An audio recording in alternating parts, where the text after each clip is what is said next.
AIT, Channels Television, Mainframe Film and Television Production Studios, Media International Productions Studio, and Clink Projects. He was also the technical consultant to the Open Society Initiative for West Africa, SIWA, that conceptualized, designed, and built the West Africa Democracy Radio as a hub for radio stations in West Africa. As a researcher in human language technology, he works in adapting information and communication technologies to make them usable in African languages. He partnered with Microsoft to localize Microsoft Windows and Office to Hausa, Igbo, and Yoruba, the three most widely spoken Nigerian languages, beginning with Windows Vista. From Windows 8, the languages come bundled with the operating system.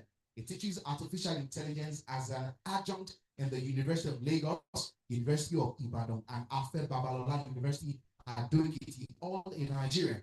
He was a research fellow at Innovative Computing Inc. Of Cleveland, Ohio, United States, where he worked adapting psychoacoustic principles for audio compression using cellular automata transform. And after a successful career of many years as a broadcast engineer in the Nigerian Public Service, Tunde set up Tiwa Systems in 1985 with the aim of bringing the benefits of digital technology and its accompanying information revolution to Nigeria.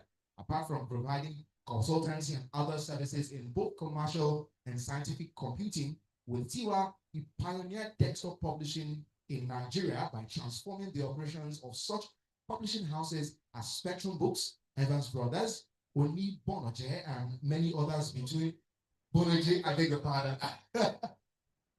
All right, and many others between 1985 and 1990. He also pioneered non-linear editing of video and 3D animation in the Nigerian motion picture industry by installing the first personal animation recorder and NLE suites for production houses, including Media International, Clink Studios, Mainframe Productions, and Shell Production Nigeria, and many others in the 1990s. This led to his various commissions for the design of most of the pioneering private TV stations in Nigeria, including Channels Television, MITV, and Africa Independent Television, where he designed, supplied, installed, and commissioned the stations between 1994 and 1997. He was the technical consultant to the Open Society Initiative for West Africa for the design and implementation of West Africa Democracy Radio.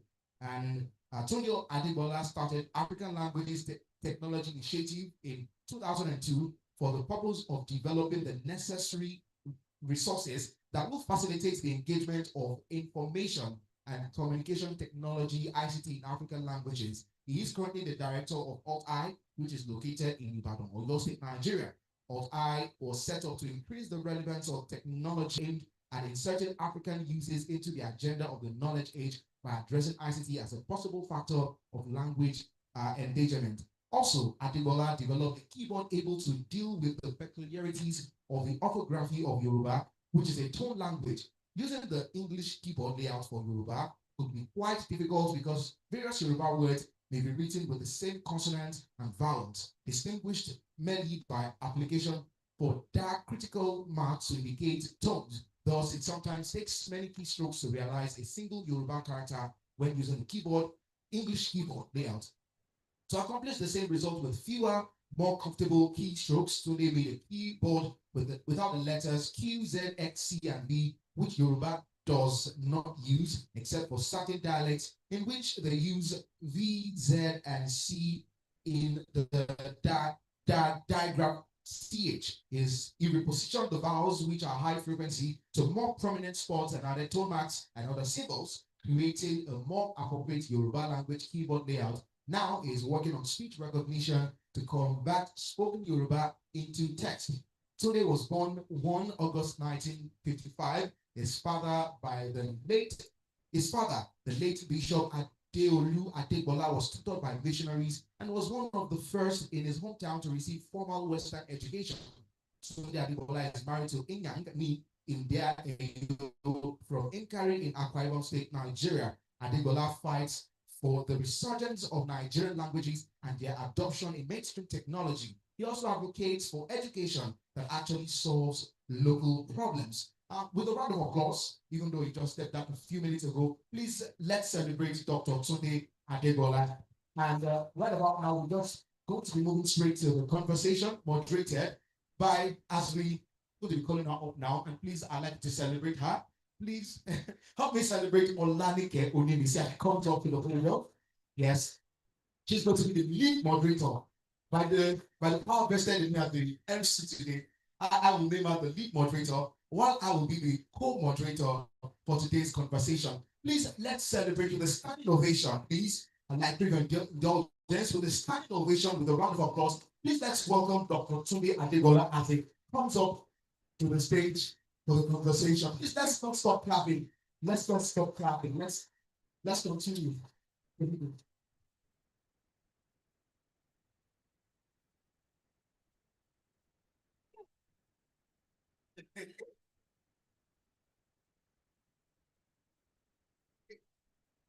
Okay, good afternoon, everyone.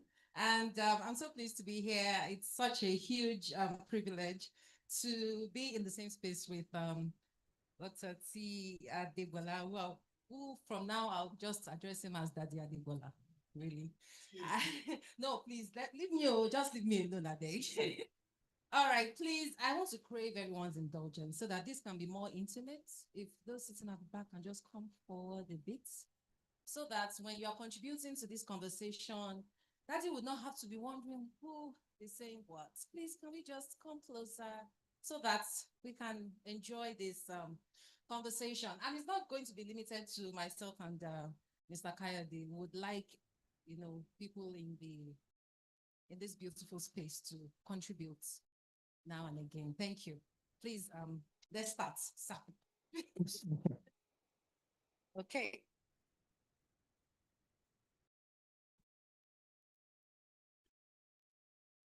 It's like we're doing a podcast. All right. Good evening, sir. Good evening. I will say that it's such an honor to be seated here. I mean, it's amazing. Same here. I think the first place to start will be the obvious. 70 years. 1, 2, 3, 4, 5, 6, 70 years. How does that feel? Well, when the guests here were being introduced, there was an obvious a person who was obviously not introduced, and that is my friend Anjola Abodering, who we started playing music together at age 12. Wow. And he turned 70 a few months ago. And I'm still trying to understand what this whole 70 thing is about. Because when I looked at people who are above 70, I just looked at them in awe, and I thought there was some magic that when you crossed that mark and you became 70, something earth-moving will happen. I'm still waiting for it. But I just look back and give thanks to God. I give glory to God that I'm still here. In a number of the events that have attended this, my 70th birthday, this theme of a polymath keeps running, and I always ask to remind myself and remind everybody, as we say in Yoruba, àpọ́nlé ni foreman, ẹnìkan ò lè ṣe ẹni mẹ́rin. But if I'm to give a theme to this, my birthday celebrations, it is blessed to be alive. Mm-hmm. Because around the time I turned 60, I was diagnosed with prostate cancer. Wow. And I went through a long, tedious treatment, which altered my body, altered my mind in ways that anticipated. I was warned that all these things are going to happen, and they all happened, and they were all manageable. And I'm here today, still standing. For about 2-3 years, I had to go around with a walking stick. But as I grew older, I outgrew it. Wow. So I'm blessed to be alive, and I give all the glory to God. Thank God. Yes. Okay. So I guess the should I say the exhibition that was brought to us as kind of exposed a lot of things that you've during your practice, and it has also helped some of us who did not know what those things look like. I must visit that site, to really feel and touch it and say, oh yes, I probably lived somewhere earlier than the 80s, to see some of these things. So while you were speaking, I think what struck me most was the fact that you've not been able to speak much about education. I caught it because I'm very passionate too about education. We met sometime in January at a curriculum development workshop where we're talking about how relevant is the curriculum, especially in the primary schools. That is the foundational level of education that other levels build on.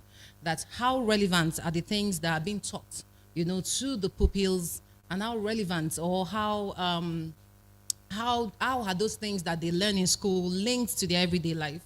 And that the way he gave that understanding of what is local, because it's under the African Indigenous Knowledge Research Network, and he talks about what is local. And even during this exhibition expose, you also spoke about the Ayolokmo, to teach I think computer and even AI and all of that. And those were part of the things that he also mentioned at that workshop on how more indigenous, artifacts should be embedded in education. And I see how passionate you are about bridging that formality of education and what is indigenous to us. So my question just goes this way, and I hope it will help to let you air your view about this very critical matter that concerns Nigeria and kind of hits me differently when I think about it. So some 3 years ago, the federal government said that pupils should be taught using native language in the primary schools up till primary 6. And this year, there's been a call for reversal. That no, you can't, no more local languages to teach.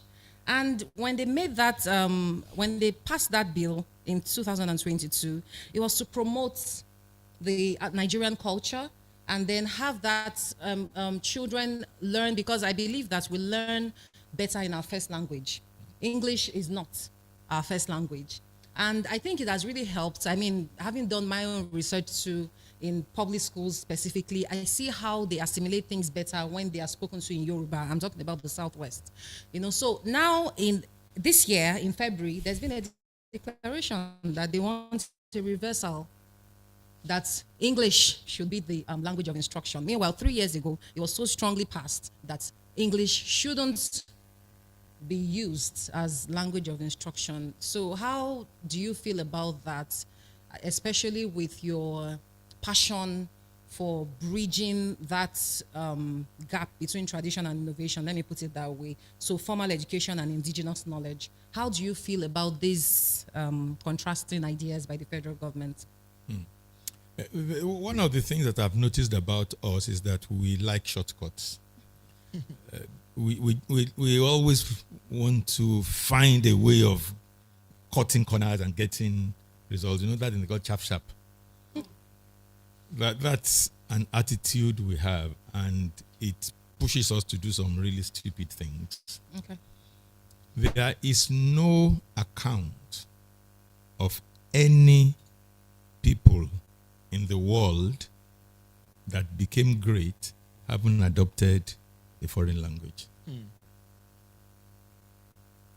All the countries of the world that teach their children science and technology in their mother tongues all have achieved industrial breakthrough. So they became industrial societies in the industrial age. all of us struggling to either, first of all, learn Portuguese so that we can learn science, not one has achieved industrial breakthrough. Now that is breakthrough in the industrial age, in the age in which we convert natural resources into energy and use the energy to do things and build cities and all that. Now, we are moving from the industrial age into the information age. Right. Language is the basis of information. Right. No language, no information. Every piece of information passes through language. Now, if language played such a role in the industrial age, how much more role will it play in the information age? So, it can be said without any possibility of being wrong that the decision that government took is wrong. Because if we succeed with learning science and technology in a foreign language, we will be the first. And we are not behaving as a people that can do the first. We are doing it just... Now, I mean, let's just look at the logic. Every year, a new set of our children get to school age. Right. So what we then do is we take them to school and we say, children, we are going to teach you English. Is get tabiwa. That was how my father learned English. That he told me that. Is get tabiwa. And then take another word, what it is. And then after 2 years, the children now understand that language enough. So they now start teaching them what they are supposed to be taught. Immediately, you see that it is faulted. It means that children are delayed. The education is delayed because you first of all are teaching them the language in which they are going to learn. Now, normally what happens in societies where education is seen as important is that the language in which a child is to learn has been taught from home. Now, when parents started noticing that their children are not doing well because they didn't have the language in which they are going to learn, so parents started speaking to their children in English from home. And what type of English? Open the door down. I cannot come and go and die. Sure, you won't eat your food with me. That is the tight-fitting, borrowed robes in which we hope we are going to engender development. So there we are. We don't have any result, any records of results to hold on to in what we are doing. Yet, I, that I'm sitting before you, am a testimony of education in Yoruba. When I was taught, my first introduction to arithmetic was to ED, Ateyo, not tens and units. I was taught mathematics in ED, being tens, Ayo, units. That's the way I was taught mathematics. And the ED Ateyo mathematics was good enough for me to become an engineer, to become a computer scientist, to become an information scientist, to be a researcher, applying mathematics to explain language. So,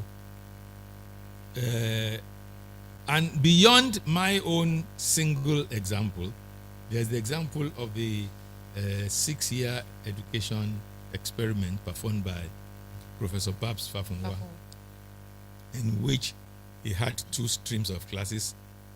Class 1A, everything taught in Yoruba, English taught as a second language.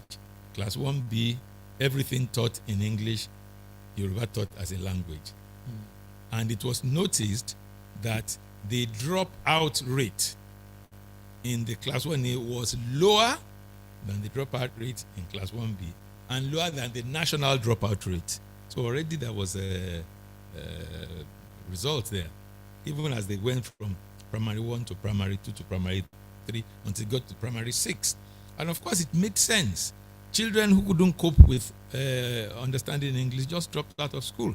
But in this case, there was no basis for dropping out of school because you are being taught in a language you already understand, haven't learned it from home. So that makes learning even more enjoyable. Exactly, and it's not challenging. And these students were there was a research, a tracer research, in which they were followed to secondary schools, and they were now found that they did better in English. The ones that were taught in Yoruba did better in English in the secondary school, and they went on and went through university. I met one of the pupils in that class as a professor in the university. So it is one of the most unfortunate things that can happen to people is for them to be colonized, because when you look up to when you see modernization as being like somebody else, that's a problem. Because modernity is rooted in change. When you say something is modern, it means it's different from what you are used to. Now, when you now think everything that you have not done before is modern, including the behavior of some people in a place that is totally different from yours, then you see you are in trouble. That's what causes people to use fork to drink Gary. Right. Right. Okay.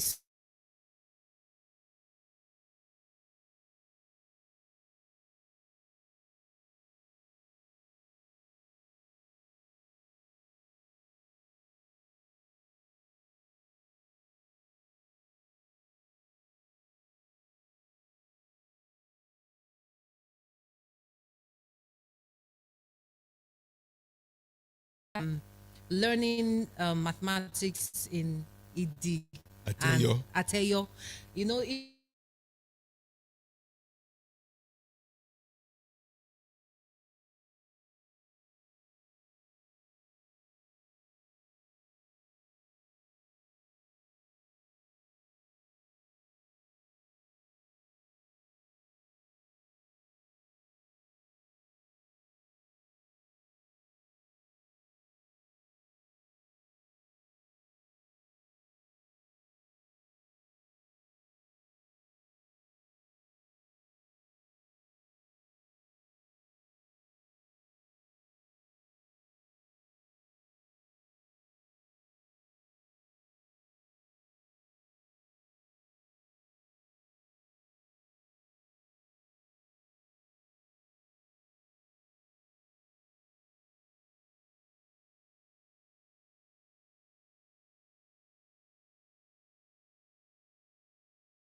Thank you. So just recruit a bunch of Englishmen to come and teach them English. And in 1 year, they will have learned enough English. But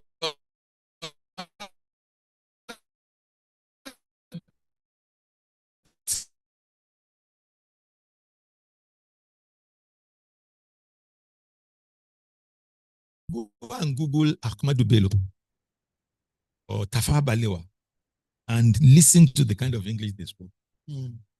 Because they were taught by the owners of the language. All these trained by London train that, that we are now making a virtue of. So as the value just keeps going down, just keeps going down, just keeps going. Whereas if what we did in 1955 was to translate science books into Yoruba, not much, and Yoruba and other Nigerian languages, not much has changed in basics, mathematics, physics, chemistry, biology, to have warranted any major review of those translations. So we would have done that at once and we'll be benefiting from it over. But now what we do is every time we have children, they become 3, 4, 5, say, children, come, let me teach you English so that you can be able to learn. To the extent that even in the universities, we learn Yoruba history in English. We write PhD thesis in Igbo in English. I think Hausa is the only one that is excused from that absurdity. So my position about it is go and repent. Go ye and sin no more. Otherwise, Interesting. get the same results. Still be where we are. Funny enough, I also caught that part where he said fear, and I jotted that down to say I will ask him. But this time around, I'm just curious. You are a musician, you are a language technologist, you are into even broadcasting. You're a broadcast journalist yourself. You are An engineer. You're just into all of this space. So my question is like a 2-in-1 question. When you were young, was it just that you wanted to was it that you had all of these in mind? Or was it that you had it as you were going? Or was it just a matter of talent, that you were talented in this? I could do all of this, I could do all of that, and I was going to do that. Well, knowledge is whole. Knowledge is whole. Knowledge is knowledge.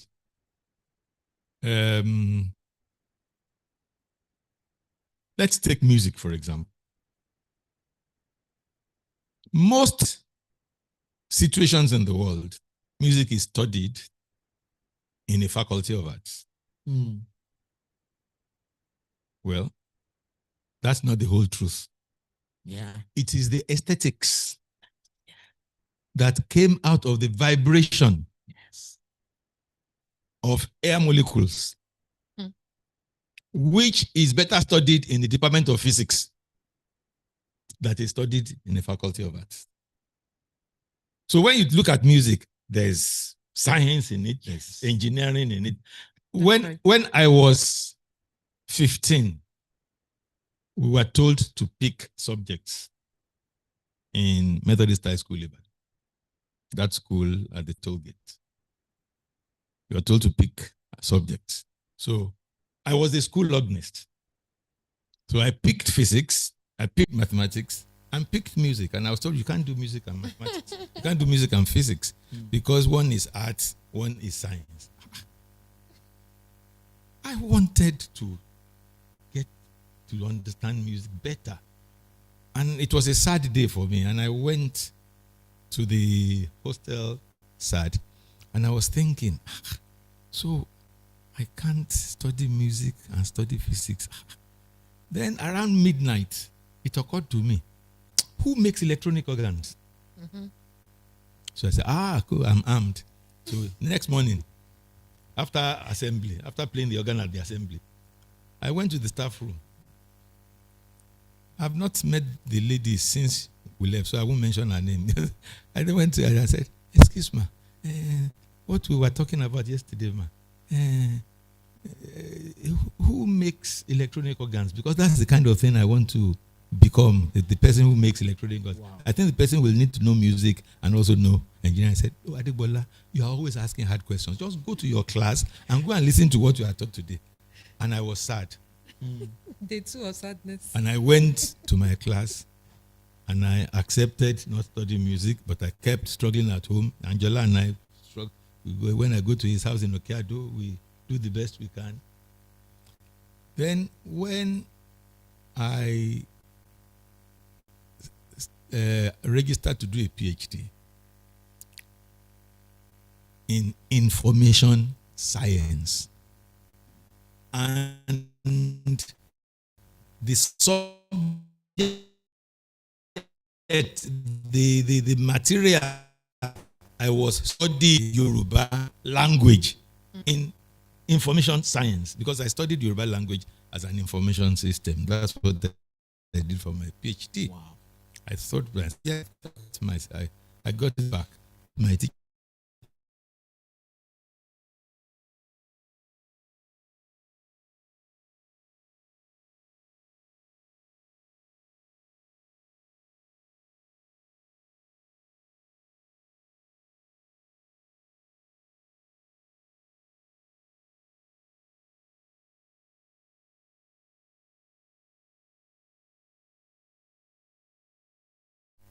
And when he was studying he was doing postgraduate in theology, the area of theology that he was studying is ethics. He was looking at ethics. He was studying ethics. By studying ethics, he had to understand economics. So he started studying economics. And many years later, one day my father in his white cassock went to Guardian newspapers and presented an article he wrote on the Nigerian economy to be published. And the person he met looked at it and said, one of your church members wrote it. He said, "No, I wrote it." A priest wrote this. So that's the pedigree from which I come. I see knowledge as a whole. I believe the reason why we look at things like this is chemistry, this is biology, is because it is not in the nature of knowledge. It is a result of the limitation of our cognitive abilities as human beings. So we pick the ones that we find easier. Well, for me, I've just been a serial. It's like I do one, I go on. I do one. It's like been there, done that. So, and very few people know that I was a performing musician. Wow. That I have vinyl records to my credit. Wow. My friend here, we played together. We were both playing for Tunde Adegbola. He was playing saxophone, I was playing keyboard. Wow.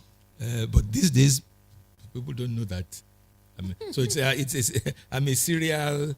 I think they said. So they call some people serial polygamists. I married this subject and then divorced that one, married the next one. Well, maybe not divorce. Well, but yeah, just well, seeing how applicable one is into another, and then separate. it keeps expanding. Yeah. I just find that, to the glory of God, that whatever I'm exposed to, I seek to understand, and whatever I understand, I can explain to other people. Great. You know, when he was reading the citation, I was just like, I mean, I attend all these inaugurals and people's events, and then they're reading the citations, and I'm like, how did this person achieve all this? Yeah. You know, it's so amazing. How did, in this, what, I don't know if it's the skull protector, but whatever, I mean, also being a biker, Yeah. you know, so you could see a lot of seriousness and this carefree, I just want to live. Well, I just sat there and said, this daddy lived. you know, because while he was doing the scientific things, he was also, you know, doing things that applied more to the humanities, and at the same time, he tried to enjoy himself. But the youth we have nowadays just want to enjoy without putting in the hard work. And understanding your, teaching AI. So I'm going to AI now. You said something about what we call AI. So maybe we can have a better understanding of what is AI. And now, I'm in the university system, and you give a basic assignment to a student that requires just look at Mr. Kayode, watch one or two of his presentations, and just determine what kind of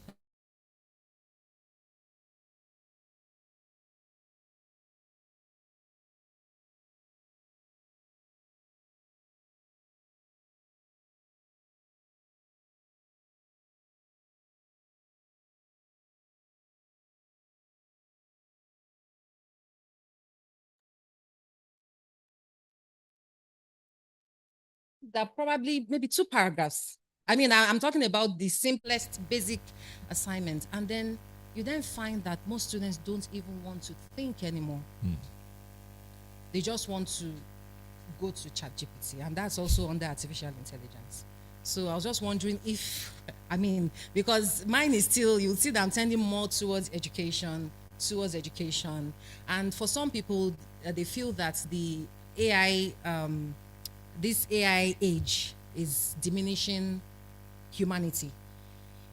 And so I just feel that we would like to hear what you have to say about AI, especially in education, and what your thoughts are and what solutions can be prescribed by you on how students can better apply AI in education without being totally dumb, I'm sorry to use that word, and can't even come up with something organic. Well, let's start by trying to understand what artificial intelligence is. From the word artificial intelligence. Artificial, with its roots in art, is anything created by human hands. Cognate with it is the word artifact. An artifact is something that says, a human passed this place. No, this is not natural. This thing, trees don't grow like this. A human made this tree grow this way. That's what an artifact is. Intelligence is a lot more difficult to define, but in my work, in my engagement of artificial intelligence, in my foray into cognitive psychology and cognitive science, intelligence to me is like a facility for knowing what is not obvious. The easiest way by which human beings know is that they encounter something and they remember it. But that basic works well, but it's limited. First limitation is there's a lot to remember, a lot more to remember than you have capacity for. Next is, if everything you know by encounter, what about those things that you are better not encountered? The situations in which experience is the best teacher fails, in which maybe somebody else's experience is better. Right. Because the best way to know that snake bites are not good for you is not to get one. So to address that, you then need to be able to get information that is not available from information that is available. And the way to do that is by the application of intelligence. Okay. So that's what intelligence is. And when computers came, they remember everything we tell them. And you go back and say, what did I tell you? And it gives you. Now, when computers now went into artificial intelligence, what now happened is that we are now able to get from computers what we didn't tell it. The computer is able to make inferences, either by deduction, by induction, by abduction, or whichever way.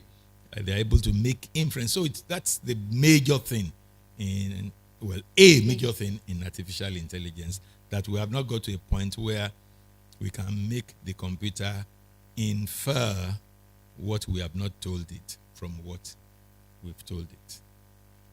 Now,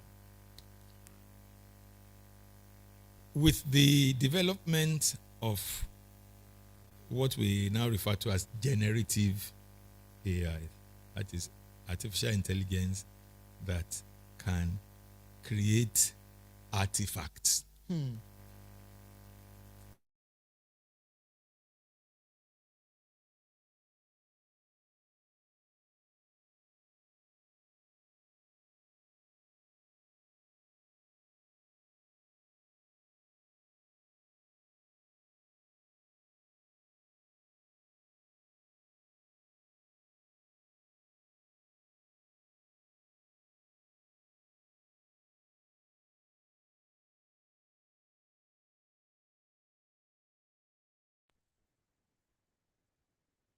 Coming in a way that the intelligence that the computer is deploying now is even sometimes more, better than what we human do. So there are issues to look at carefully, and also because most of the artificial intelligence that we are deriving from machines are inferred from what human beings made available to the machine. So whatever biases, whatever errors, whatever inadequacies that attend what we part of the computer will be amplified and Fed back to us. And that's why one of the things that ChatGPT does to you is that it hallucinates. It tells you what doesn't exist.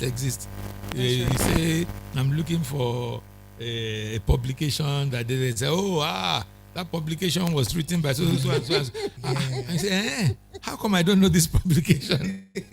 And then when you look at it, but the thing is honest though. If you push it well, you say, actually, I'm sorry. Yes. Because I once asked ChatGPT, I said, what is a tribe? It defined tribe. I said, So, is Yoruba a tribe? He said, yes, it's a tribe. I said, is English a tribe? He said, English is not a tribe. I said, what's the difference? He said, yeah, I'm sorry. I said, but you already said that. He said, I'm sorry. He said, I'm sorry 8 times. Wow. So you must learn to push ChatGPT to say, I'm sorry. Otherwise, you will fail. Because it will tell you what doesn't exist. That's right. Because that is that's the way it's built. Now, on the other side, is biases and all that. When it amplifies biases, then it can produce results that are not that are unfair to certain categories of people. Okay, if you even before ChatGPT, if you Googled the word grandmother, you'll find that you will not see one that looks like yours. So give me images of grandmother. You are not likely to see one that looks like yours, and that's because African grandmothers don't feature that much on the internet.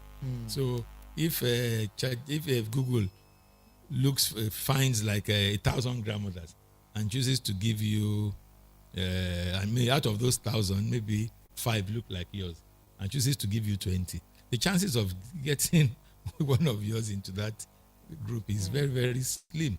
So these are issues we need to address, and there's a whole field developing now described as responsible AI, which people are looking at the side effects, the parts of it that are not really positive, and we all need to look at it from that point of view.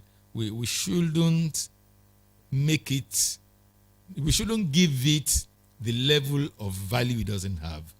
We should know its limitations, and whenever we are using artificial intelligence, we must use it aware of its limitations and contain it within its limitations, and learn how to tell when it is hallucinating. Now, in education, you see, every technological innovation always presents two options. It can either kill certain things or enliven that thing, whatever it is. So to deploy these technologies in ways that improve rather than reduce is important. So one possibility is that artificial intelligence can make students so lazy that they do not exercise their intellect anymore.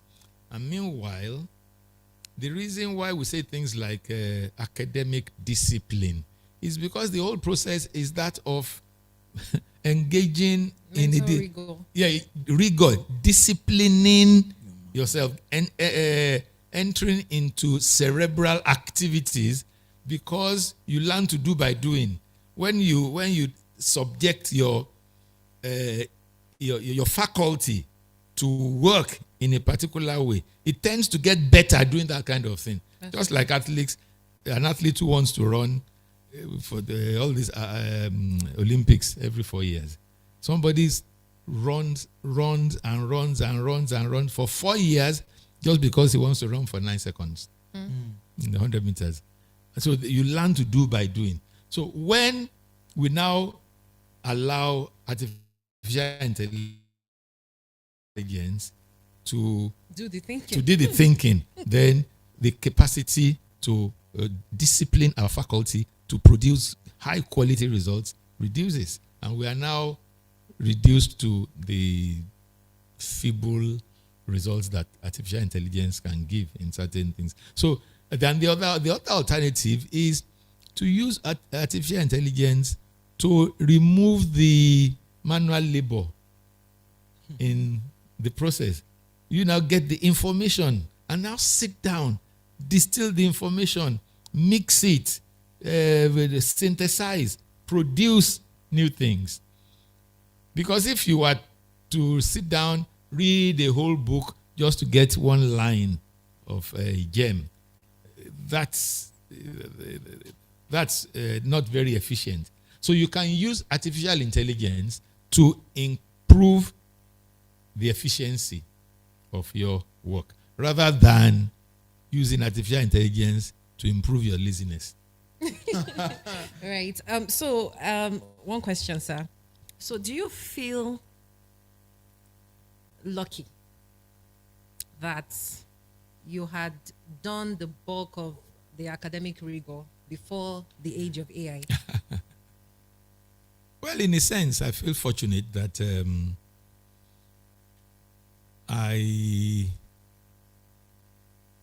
that some of the things I've done, I had to apply certain levels of rigor. But the card index with which my father did his PhD, I still have it. Wow. Little cards where he writes a point, then puts it and then puts a metal thing through it so that it doesn't. It's a box, a wooden box, and then he puts gathers, topics. And each time I look at, I just imagine, how did he do this thing? I remember I was still young then. I remember there was an issue because he did his PhD, it had to do with Yoruba in the University of Bristol. And the professor in University of Bristol said, no, this is not how to write Yoruba. You should tone mark it. And he said, if you don't tone mark it, we'll give you a master's and you can go. So I remember I had to bring the whole thing back to and sat down. And these were days of, I don't know whether anybody here know what is called gestetna. What's that, sir? It's called cyclostyling machine. Okay. When you type on a typewriter,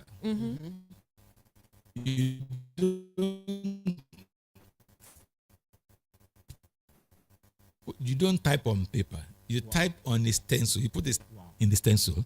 Then you now take some thick ink and roll the thing, and then the ink goes on, and then the holes that the typewriter make, the ink seeps through and stains paper, and that's your writing. So my father had to do the stencil and then took, do you know what a school pen is? Yes, I do. Oh, you know that Yes, one. sir. A kalamu. I had to that one. It's a pen in which you have to dip the Dip pen in into ink. the ink to write. And when the ink dries, you dip again. Not a fountain pen in which you just write and the pen. So he'll use the school pen without ink to cut the stencil with the tone marks of you. And if he does it wrong, so you can't repair no. it. So you can't do backspace. So I keep imagining how my father produced this. My father's speech is something like this.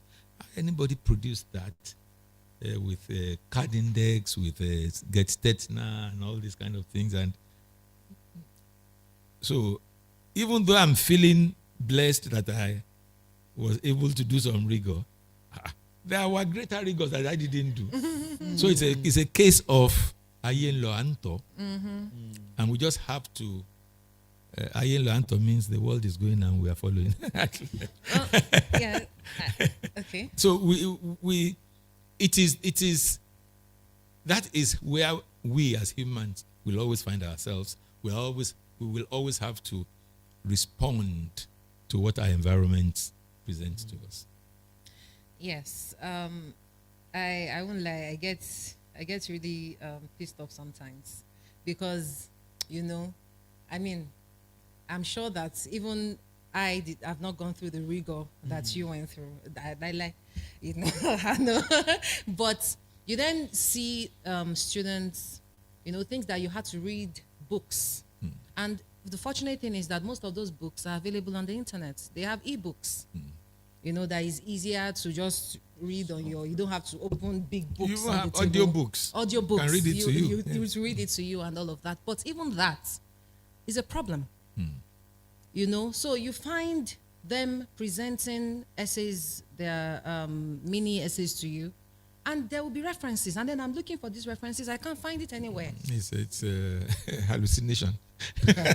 So what do you hallucinated. say to that? Because I sent the link to some of my groups in UI, and I don't know if they're logged on, but if not, I will send the recording to them. So I just wish you could say something to them on this, should I say double matter of AI? Because it has its pro and it has its cons. Is there but then they do more, that is detrimental than the positive side of it. And so I'm wondering if there's recently I was assigned a student, and he sent me his first draft. And I said, wow, this is wonderful writing. Oh, this guy is good. Then I invited him to the first meeting and asked the question, and he went, D. I said, D with this. Where's the difference, D and this one? No. We have to, but then, there's a Yoruba saying, that the solution to a problem lies in the problem. There are ways that even the technology can tell that this is not correct. So there are facilities you can use to, first of all, check these things. So that's where it starts for students. Know that you can fool some people some of the time, but you cannot fool everybody all the time. There are people who, the more lecturers know that there's a difference between beautiful writing and DDD, then always invite your students to come.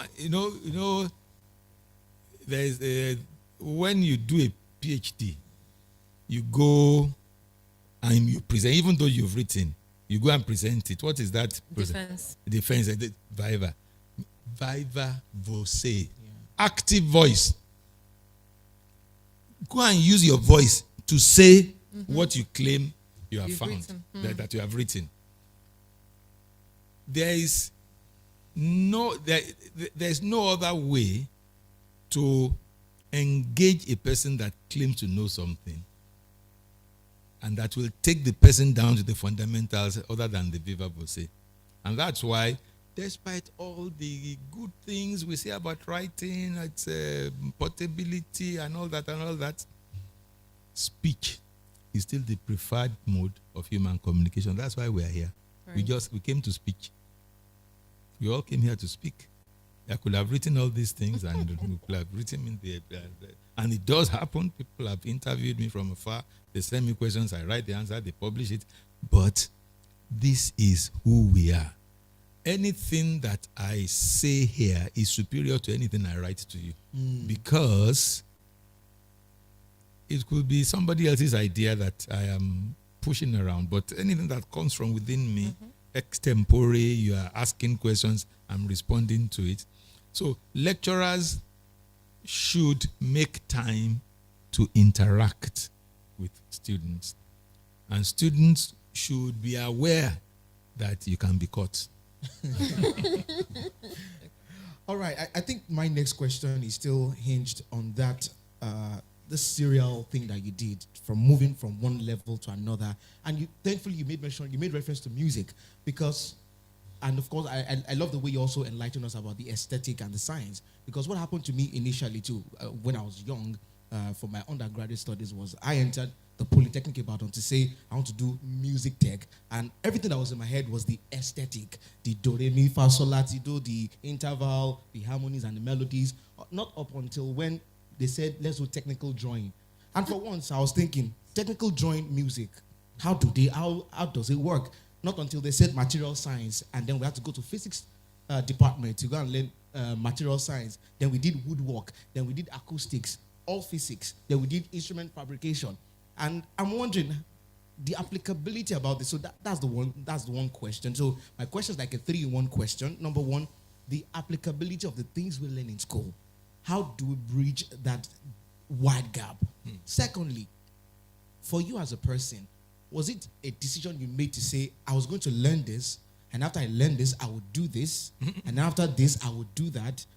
And while you were also learning all of that, how were you able to merge all of that together as different working parts? Well, let me start by saying we don't seem to understand the purpose of education in Nigeria. We think education is something to give you a title.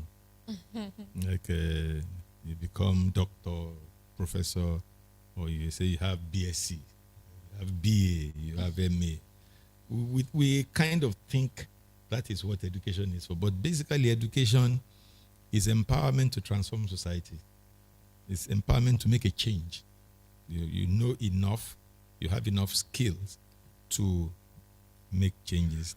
And that's why our education does not give us sufficient capacity to make a change.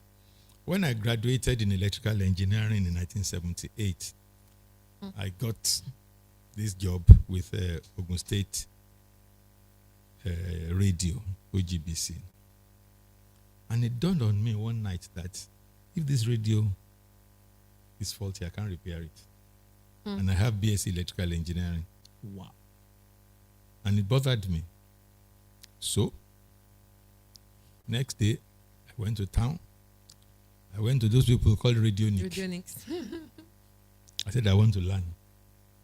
I said, you? I said, yes. I said, you will buy Amala for your seniors. I said, I will buy. That's those who got there before me. All these social things about that. But they respected me a bit, and later on I earned the respect. So when the man started teaching me about color coding of resistors, it didn't take time before I noticed that, this is the same process, this is the same order as the colors of the rainbow. Roy G. Beeve. Okay. So I didn't have to memorize that anymore because I already knew it and I was able to apply it. And they were surprised that after 2 days you are able to tell the value of a resistor. And that's what the education I already had did.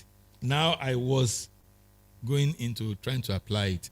So by the time I spent 3-4 months, I was pretty comfortable to the extent that all the time I spent in Abeokuta, I was the only person that could repair an electronic organ. Wow. My original question to my teacher at age 15, I was repairing all the churches in Abeokuta. I repaired the electronic organs because BSc. So what? BSc, you can't repair your radio. What kind of BSc is that? And there are people, I tell my friends, they like calling us engineers engineer. And I say, you know why we call ourselves engineer? Because we have nothing other than engineer to show for our engineering.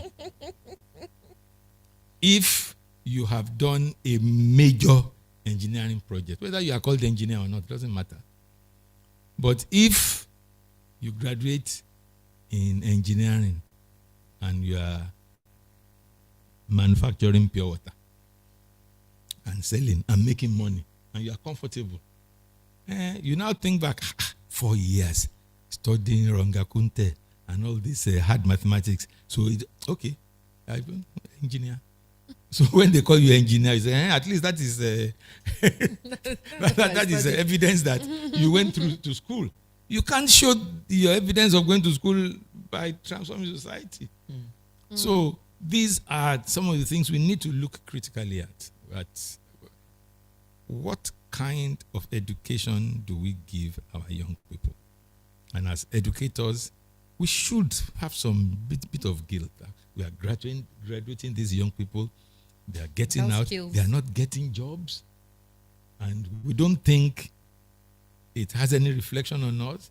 We say, at least we have done our bit. It remains for them to. I think there is a need to look critically at all this. And it goes back to the earlier question you asked. In what language are they learning? I always give this example of, I was taught engineering. One of the concepts I was taught in engineering is called entropy. I never understood it, but I crammed it and I passed. Then one day I was consulting a dictionary of modern Yoruba science and something like that. And I went and saw entropy. Idaru. And all the thing I was taught that, okay, entropy is a measure of how disorderly something is. Wow. Oh, God. So, I always give the example again. Say, something is poison. Poison. Just poison. What does it mean? It's just a label. But when you say, majele, toba tije oni jele.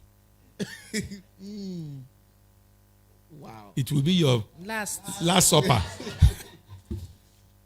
So you see and we throw all that away. And we now say, how are these students? The values that have already been pumped into them as a result of the evolution of the language over eons.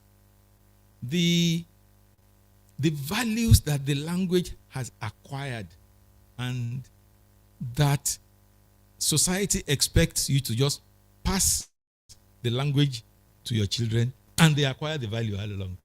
Now you go and take the values that some other people packed into their own language and you now end up with Omana na anama.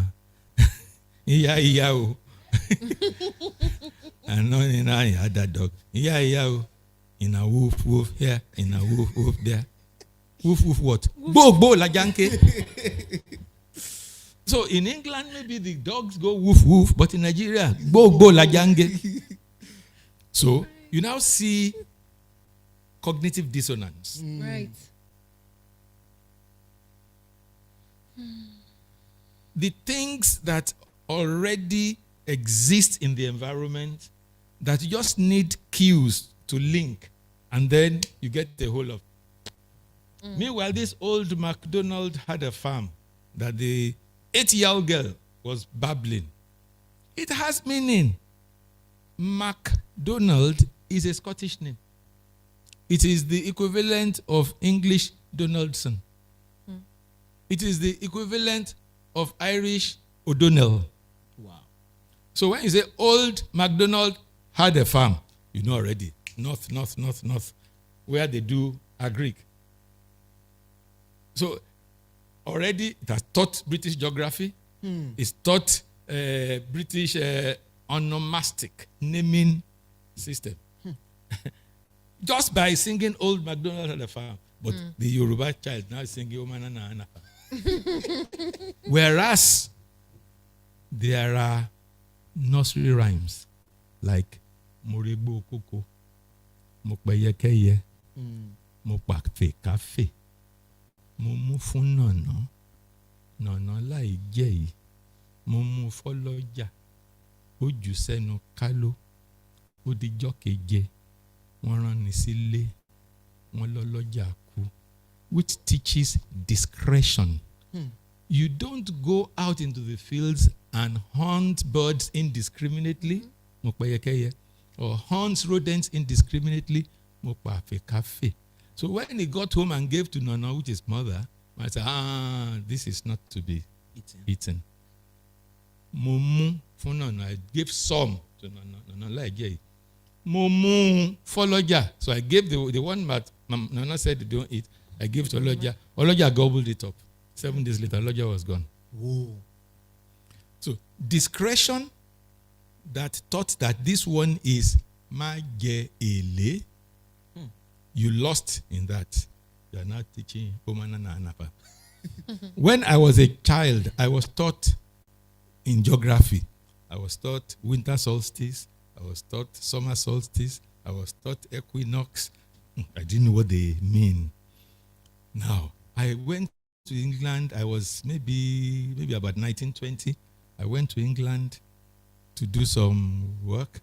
Then one afternoon, I came back from town tired, and I just put my back on the bed with my feet still on the floor, maybe about 6 o'clock, just to rest before I went for dinner, and slept off and woke up.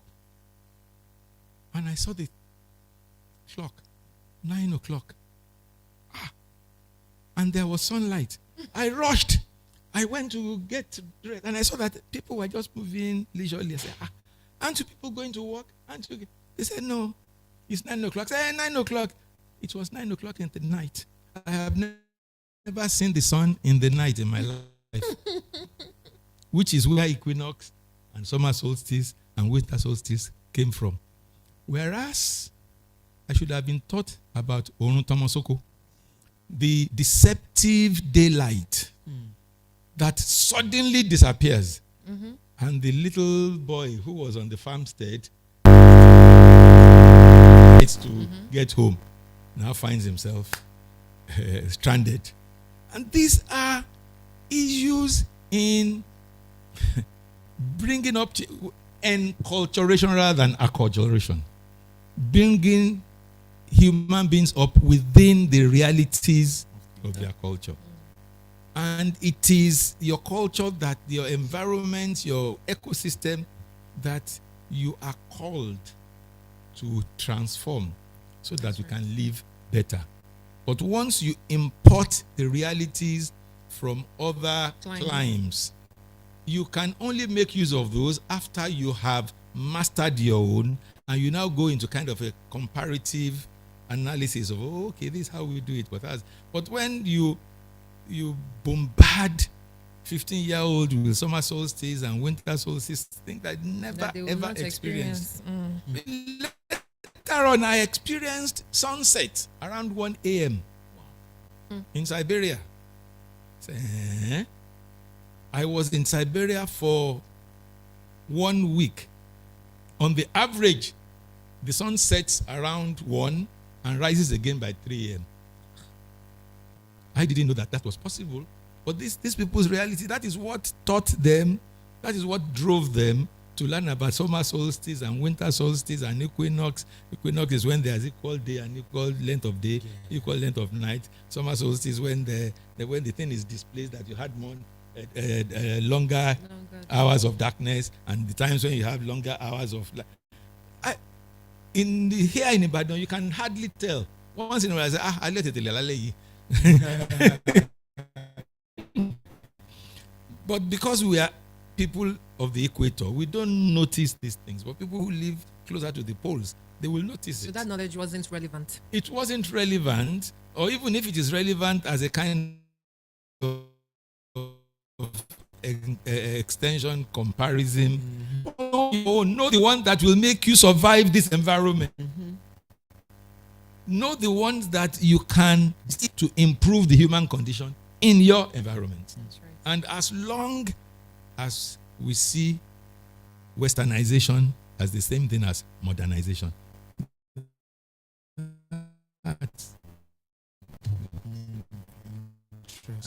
and as long as active people have to prove that they are good to the so-called offshore, because if it's not relevant to them, they won't publish it. Whether it's relevant to you or not, it really doesn't matter to them. Wow. So, and it is denigrating ourselves that we cannot develop journals that address our issues, and we can depend on them to evaluate our academics. So just two things now. You were singing some nursery rhymes, and there's this popular one too, this black sheep. I don't know if you can help us with the history of all of that. It's a blah blah blah blah blah shit. And the second part for me is this cultural activism. Where did it come from? Where was the breaking point from you? What made you come to this realization that something has to be done in terms of instilling our own cultural value system in everything that we do? Okay, let's start with blah blah. It is black sheep. The bar is the sound of a sheep. You know, it's all these nursery rhymes is to teach the children how their animals sound. There's a woof woof here and a woof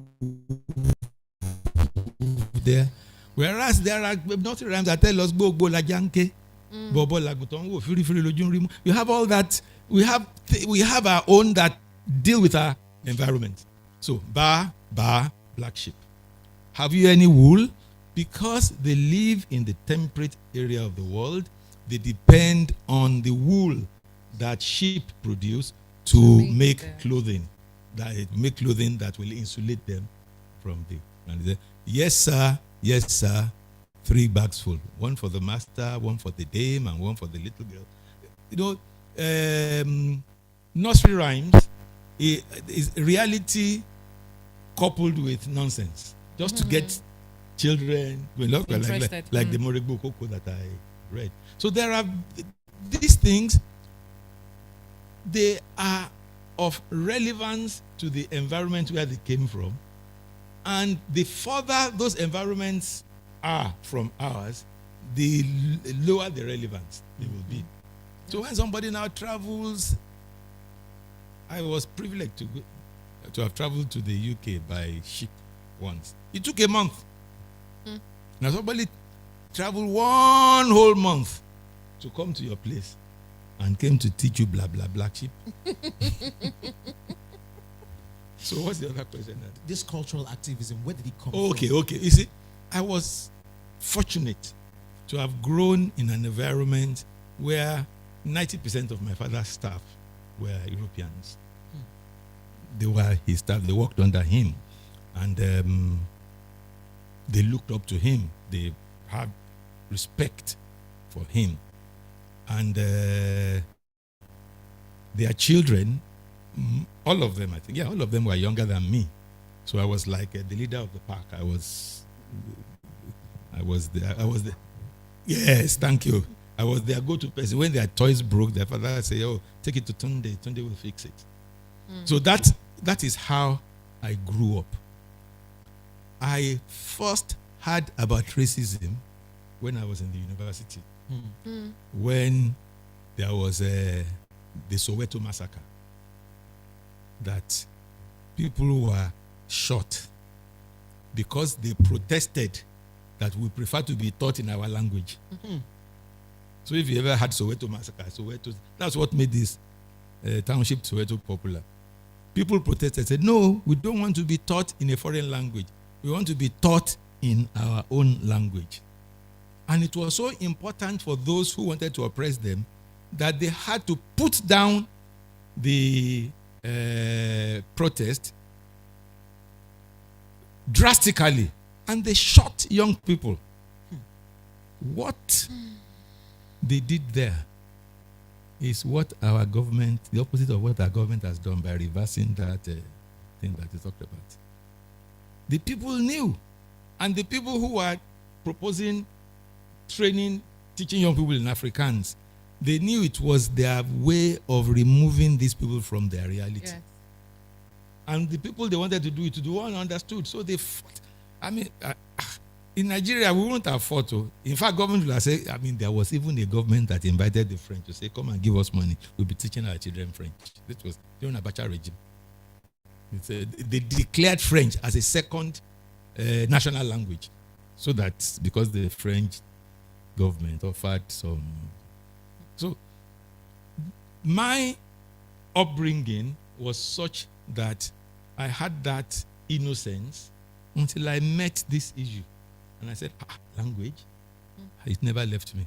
And that's how I ended up a language technologist. Wow. So please, we'll just be wrapping up shortly, but if you have your questions, please do note them down. We will be taking your questions after this conversation. And if you'd like to write them down, please kindly note them in a paper. One of us will be available to take them from you. Thank you. Well, I've just been thinking after old McDonald and then black sheep, and then thinking of mathematics and understanding numbers in a fun, indigenous way. I just remembered, I don't know it very well, but there's this instead of 1, 2, buckle my shoe, 3, 4, knock on the door, 5, 6, pick up sticks and all that. I know there's one any. Yeah, I don't know it very well, but it just came to me now.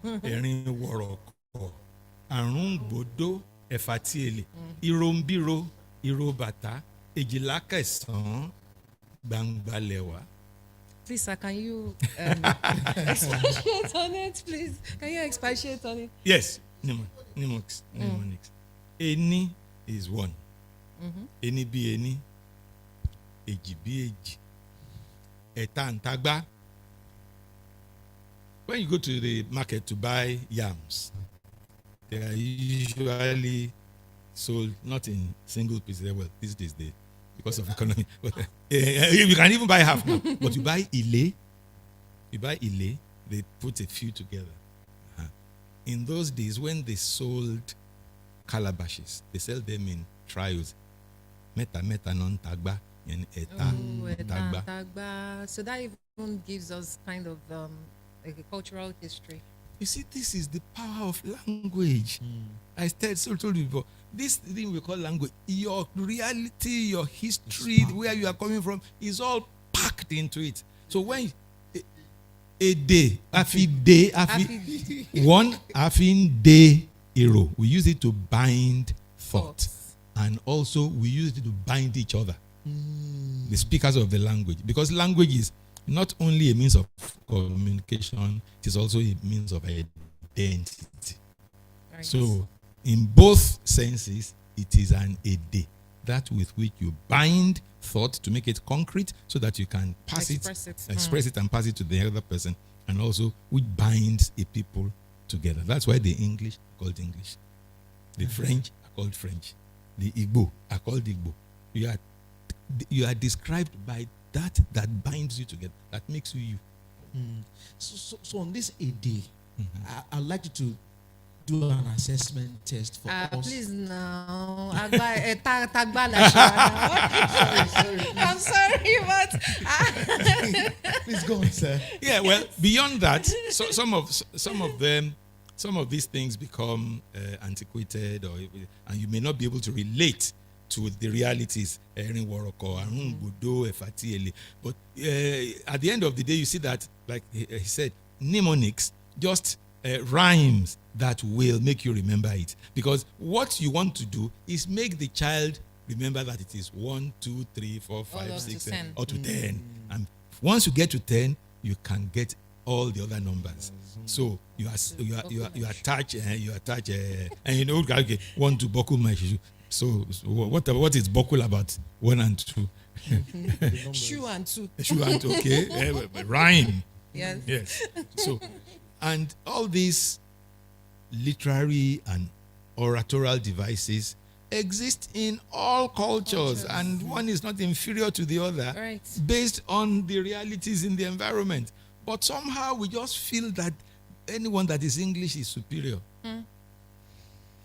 Okay, so to this a day, you can have your a day now, because I'm sorry to bring this in. When you said a day, I think day Hero. thoughts, Yes. and then a day binds the people. Yes. And it just occurred to me that there are some places that you get to, and you want to say something, but because this person doesn't understand Yoruba, you are forced to say it in English, and so everybody knows the secret I wanted to pass, or the ofofo I want to do, You and see, so it becomes hard. It's even the fundamental is that person has untied himself from that ede. Once you lose that language, once you don't have that ede, you are not tied to the people you should be tied to. And the people you are not tied, you are now tied to by open the door down language. They notice, they say, what kind of string is this one bringing to tie us? I better take your own.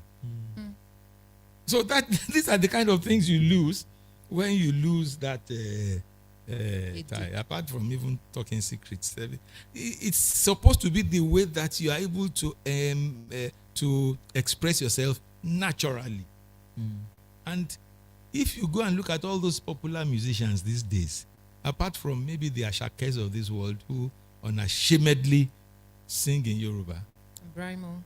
2, 3 sentences, finish. They just be repeating it, and in Yoruba we say, "Torin ba ti tan lẹ́nu olórin ló máa ń di ayeye ayeye o ayeye ayeye o ayeye ayeye o ayeye ayeye o ayeye ayeye o ayeye ayeye o ayeye."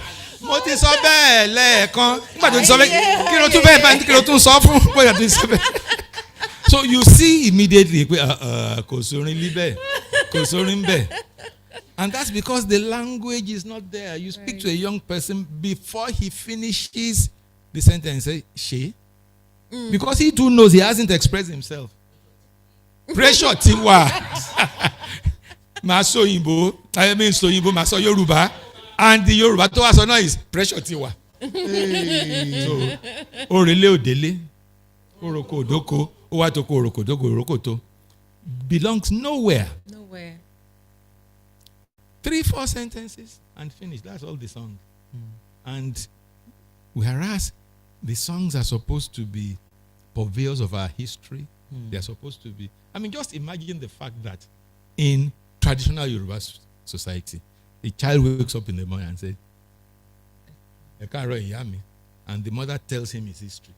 In Leo, Sorry. Ìṣọ̀lá òpó, òpó májà lẹ́kàn, òpó kájà kárọ̀ ẹ̀ka wẹ̀ tó ní bàbá tó jura wọn lọ, tòdọ́sọ̀ lẹ́nu mọ̀jẹ̀, èdè ní kọ́rọ̀ ń dùn mí sí ọmọ ìlẹ́rìn tó lérò. Telling him his history, telling her history. Now people are now they are now struggling. Why is it that of all the people that were taking slaves, why is it that Yoruba culture stayed? These people were told their history every morning, and they knew it. And they were able to project it to build a new life where they went.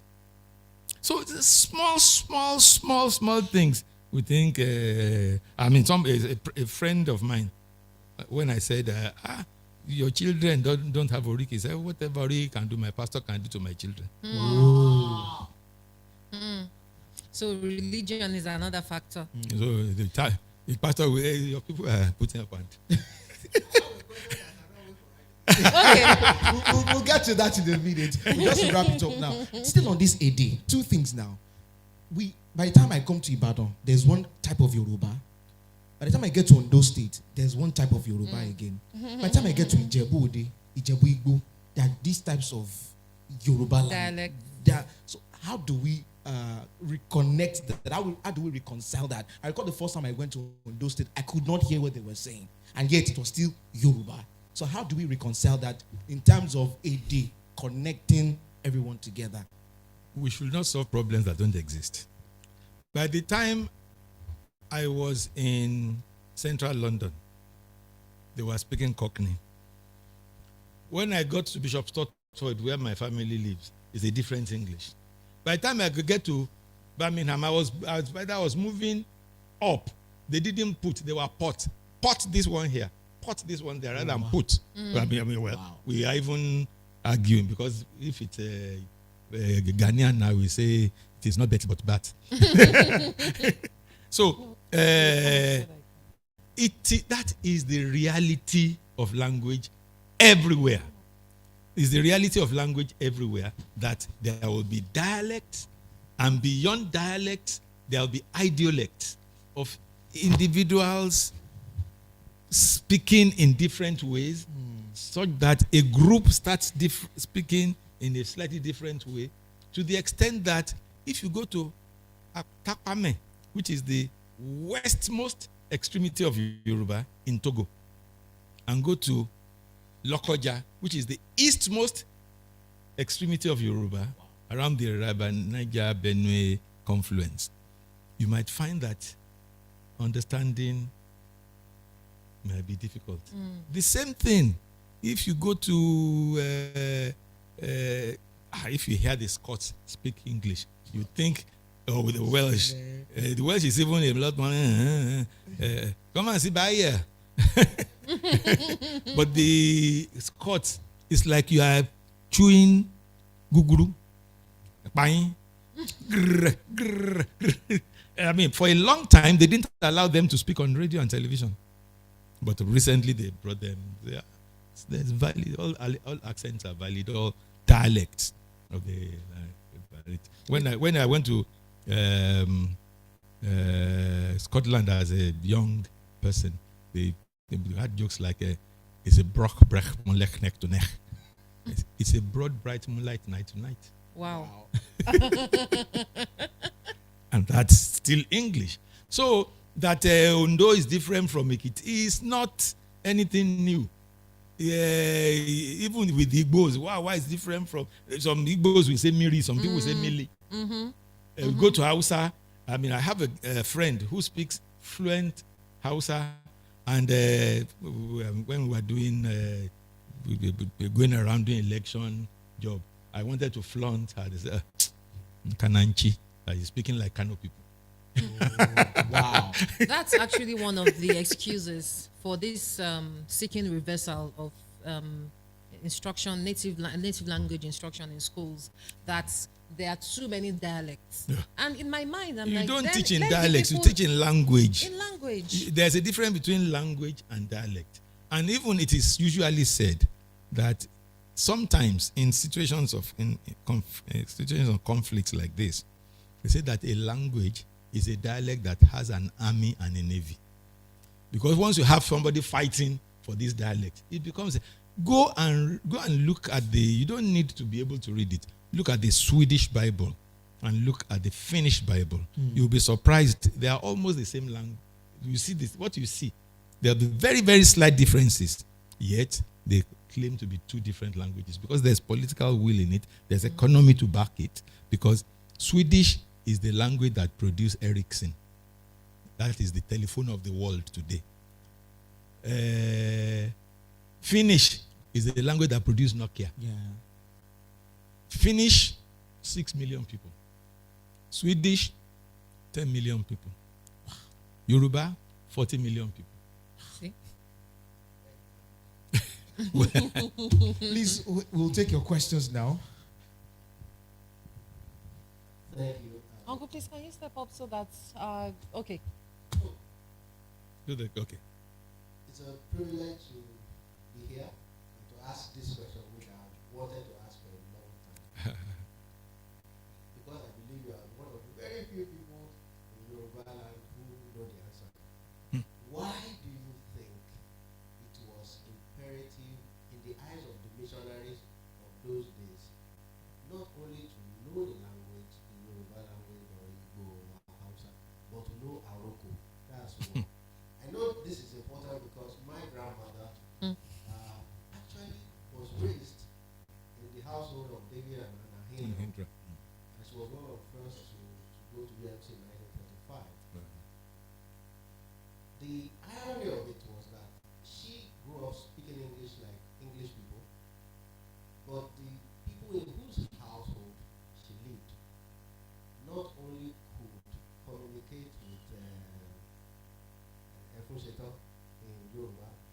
We'll send her Aroko. Why do you think that is so? That's my question. Those people that called missionary that came here, they were not Yeye people. They were people who were properly trained before they sent them onto mission fields. They had solid education.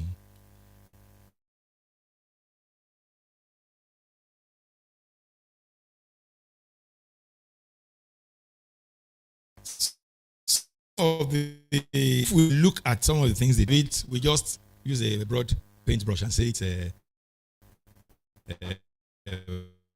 what do you call it now? That they intentionally did. No. Some of it is their ignorance too. But what they came to communicate, they must be able to speak to the people in their language. There was a lady called Anna Killam. She was a Quaker, came with the CMS in Sierra Leone, and all her ambition was to set up education in the language of the people. So in Sierra Leone, they now look around, they found that the largest number of ex-slaves, emancipados there, were Yoruba people. So she decided to now learn the Yoruba language and set up classes for women in Yoruba. And the first day that she taught the women in Yoruba, she went back home and wrote in her diary, Lord, let now thy servant depart in peace, for my eyes have seen the promise. That she has achieved what she came to this world to achieve. That was the kind of enthusiasm with which those people took our languages. A lot of all what our neo-intellectuals say about they didn't translate engineering books into Yoruba. The Bible was translated in the Yoruba Bible Society of Nigeria. What is the Society of Engineers doing?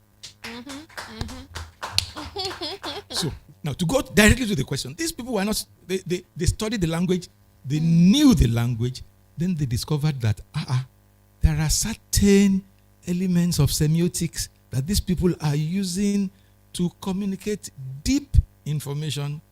They are using to code information because the value of information is determined to a large extent by the ease with which a deserving recipient gets it and the difficulty by which an undeserving recipient gets it. So when you have a coding system, you have a system that can put language in a form where those who deserve to understand understand easily, and those who do not deserve to understand will just be hearing and hearing. They will not perceive. So those people, they knew that Aroko is very, very powerful encryption system, probably equal in value or probably even better in value than some of the encryption systems that they used to fight the Second World War, for which people like Alan Turing became famous. So they knew that whatever the people used to communicate, there were about 3 or 4 slave riots in which the communication, that is in Americas, in the middle, Haiti, where the communication, the arrangements for the riots were conducted with talking drums.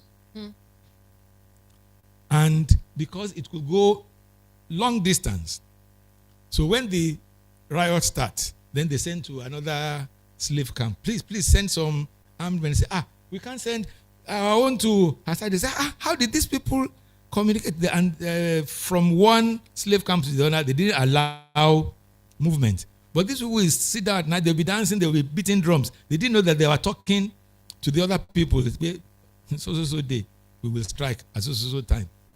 So there was a time that they banned the use of drums in they started knowing that it was drums they were using. At the time they said if the drum is if it is vigorous, it is war. If it is gentle, it is naming ceremony. They didn't know it is language, it's a day.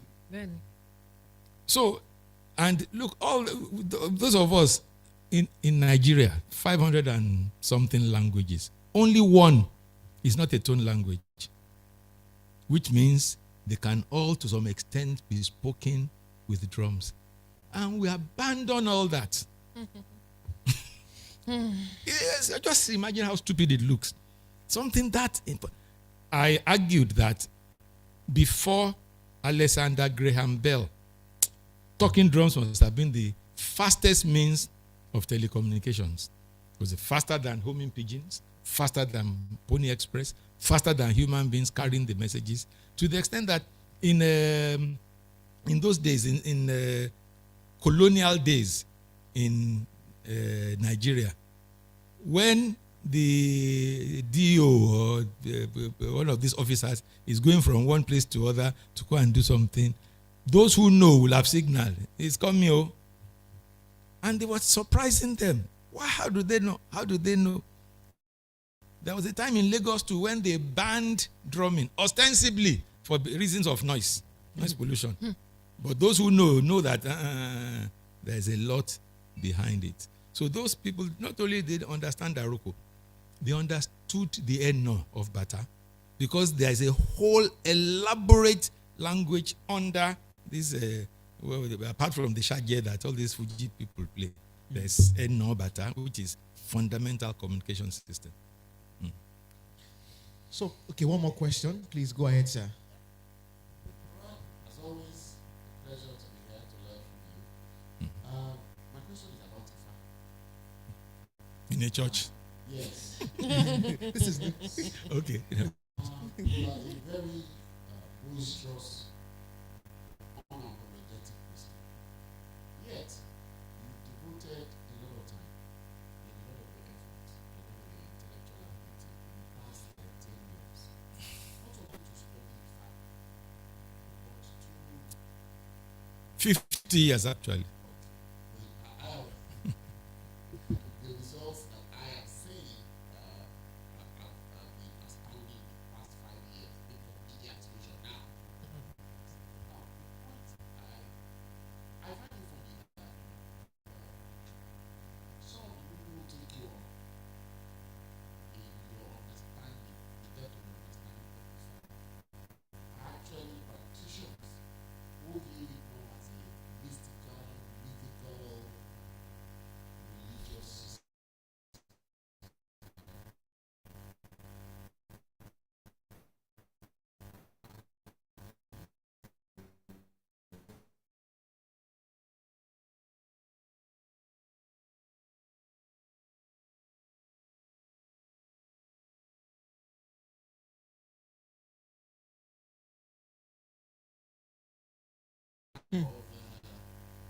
Ìṣẹ̀ṣe. And a lot of people cannot think to it.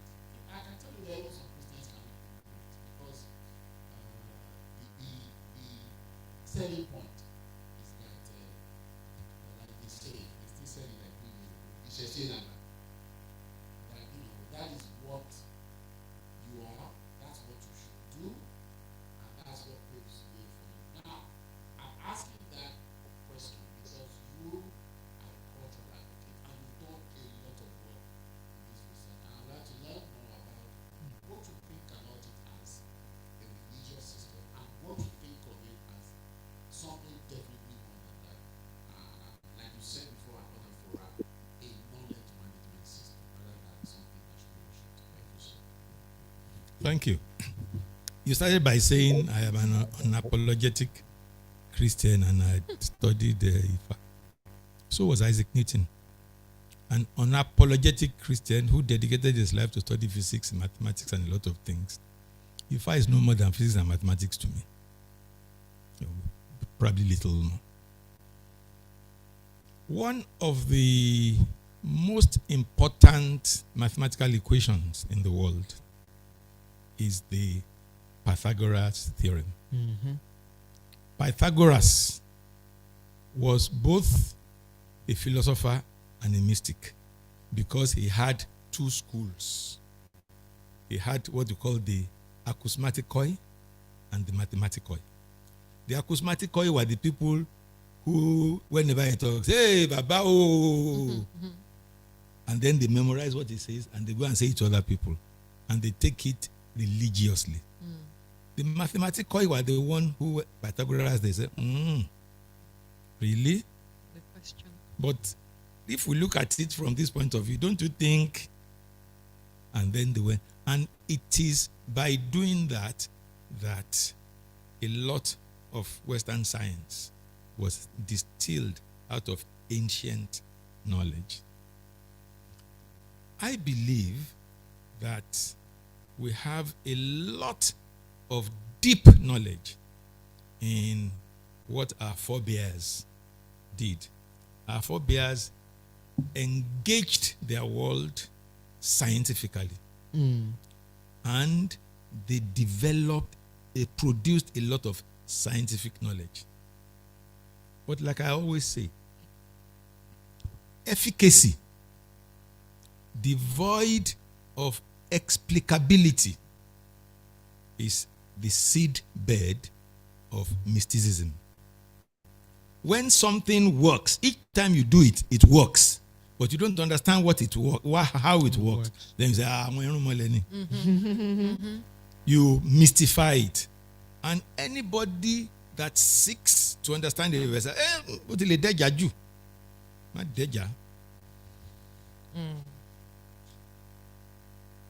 Now, how did we get there? After 300 years of slavery, in which the intellectuals, the budding intellectuals, those who are supposed to take knowledge from the aging sages, pass them down to the next generation, were taken away and used as labor.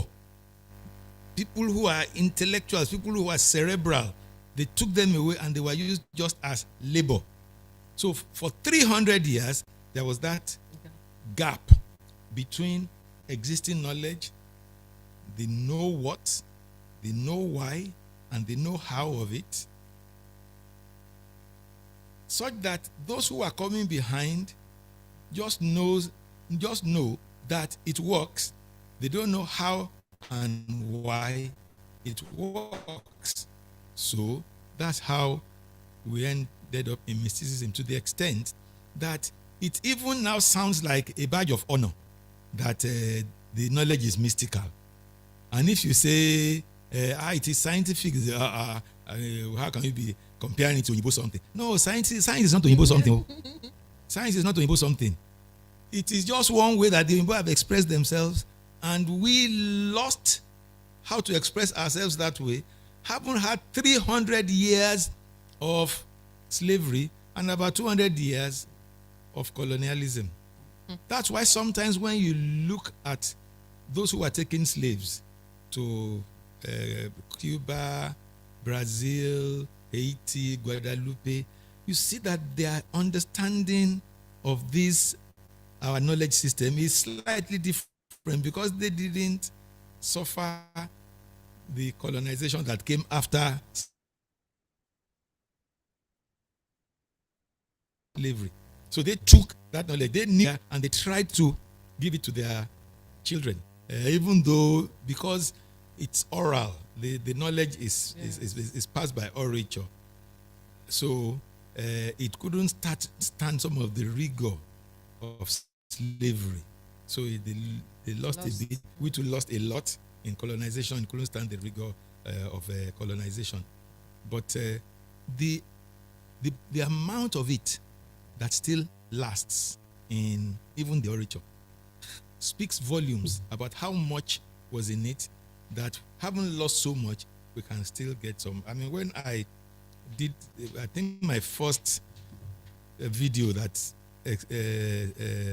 established, that said these things, was which I titled Mathematics of Ifa. And I was able to make connections between the whole concept of randomization, the whole concept of sampling, the whole concept of probabilistic distributions, to the extent that when a babalawo holds up his okwele, before he throws it, he verbalizes ma fi be pere o, ma fi re pe bi o, ma mumulu mu o, ma fo lo fo wa lo gere nta oba fe mo loju ariran. All pointing to the fact that this system can be fallible. Right. And that is the one of the fundamentals of science. Right. Fallibility, falsifiability. And they realize it. And they have found how to say Bonjiri Olari Be Lumbabala Udi Nibala.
So if we continue to look at our past mystically, you won't see these things I'm talking about. Mm-hmm. But if you open your mind and you look at it, you will start seeing important things. Important things. Only yesterday, somebody was interviewing me and he said, what is the meaning of Aworo Shasha? And incidentally, I've studied that thing extensively. It's evidence that the Yoruba had dealt with classical philosophy long before the classical period in Europe. Because it is classical philosophy that says that knowledge is either empirical or rational.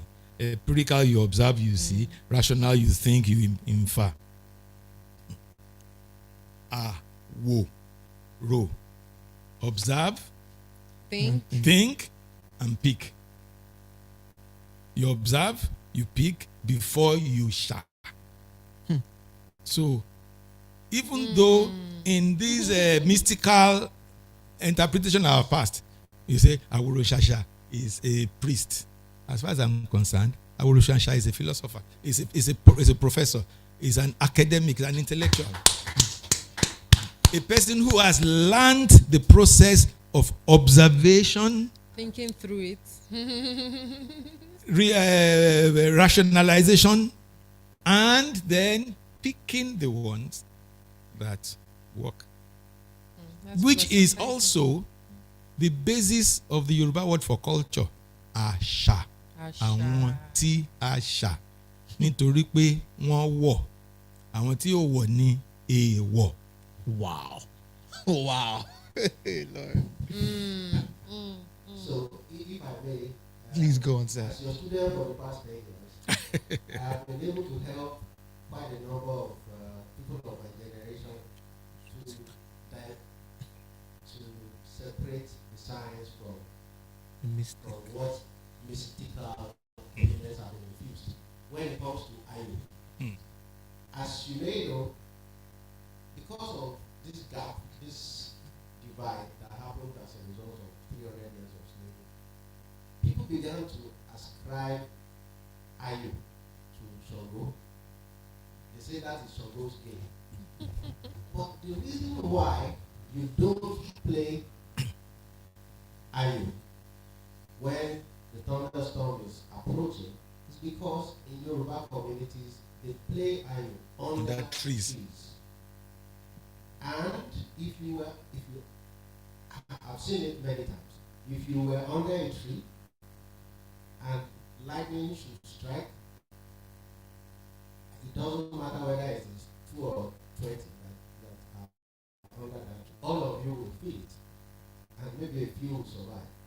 So, in order not to encourage people to play, I mean, IU is one game that can so consume you that you forget your environment. They made it into Okay. that you should not play when the thunderstorm is approaching. Torí pé kò wọ̀. Torí pé kò wọ̀. I think But I think I know enough physics now to explain to my children that the reason why you don't do this is Go because to what I you really want to avoid this stuff. computer. Even though you come from a legal. Let's type YouTube. Type YouTube. What? It doesn't matter. One. Whether O. your great-grandfather C'est Eléégún Ṣàngó. Press if you violate this natural law, this will be. YouTube is coming. What? YouTube is here now. Oh wow. It's got- Let's type people. Start with A, Alfie. Type A, C, E. And incidentally, I have spent the last 40 years teaching students computer programming, Alfie. computer science, and particularly artificial intelligence with IU. Wow. So if you then now surround IU with Shango Mystique, then you have taken away the tool by which I have taught no less than 30 students who are all over the world now in high places with the knowledge they got in computing from IU. Because IU, unlike chess or Go, which are the classics they use for artificial intelligence, all these chess and Go are not games of number. IU is a game of number. So you don't need to find any complex way of making it, giving it to the computer. It just becomes, yes, native to the computer because the mantra is anything you want to tell the computer, turn it into a number. And IU is number through and through already. So, and all the basic principles, even the basic principles of probability theory, I use IU to teach it. And it has worked well for over 40 years. Wow. So if we continue to mystify our past and see our past as a mystical, we will just continue to deny ourselves of materials we can use to move into the future. And what we normally will now do is say, hey, you see those Oyinbo, they are wicked. They stole our IFA and used it to make computer. But meanwhile, we don't want to look at the IFA towards making it to the computer. Right. But we are blaming those who we claim stole it. Well, some people have suggested that Leibniz, one of the people that systematized binary arithmetic, learned from some Ifa people that went to Egypt. I mean, people like saying all these kind of things if it makes them feel good. I mean, it could be true, it could, I don't know. But there are reports all over the world.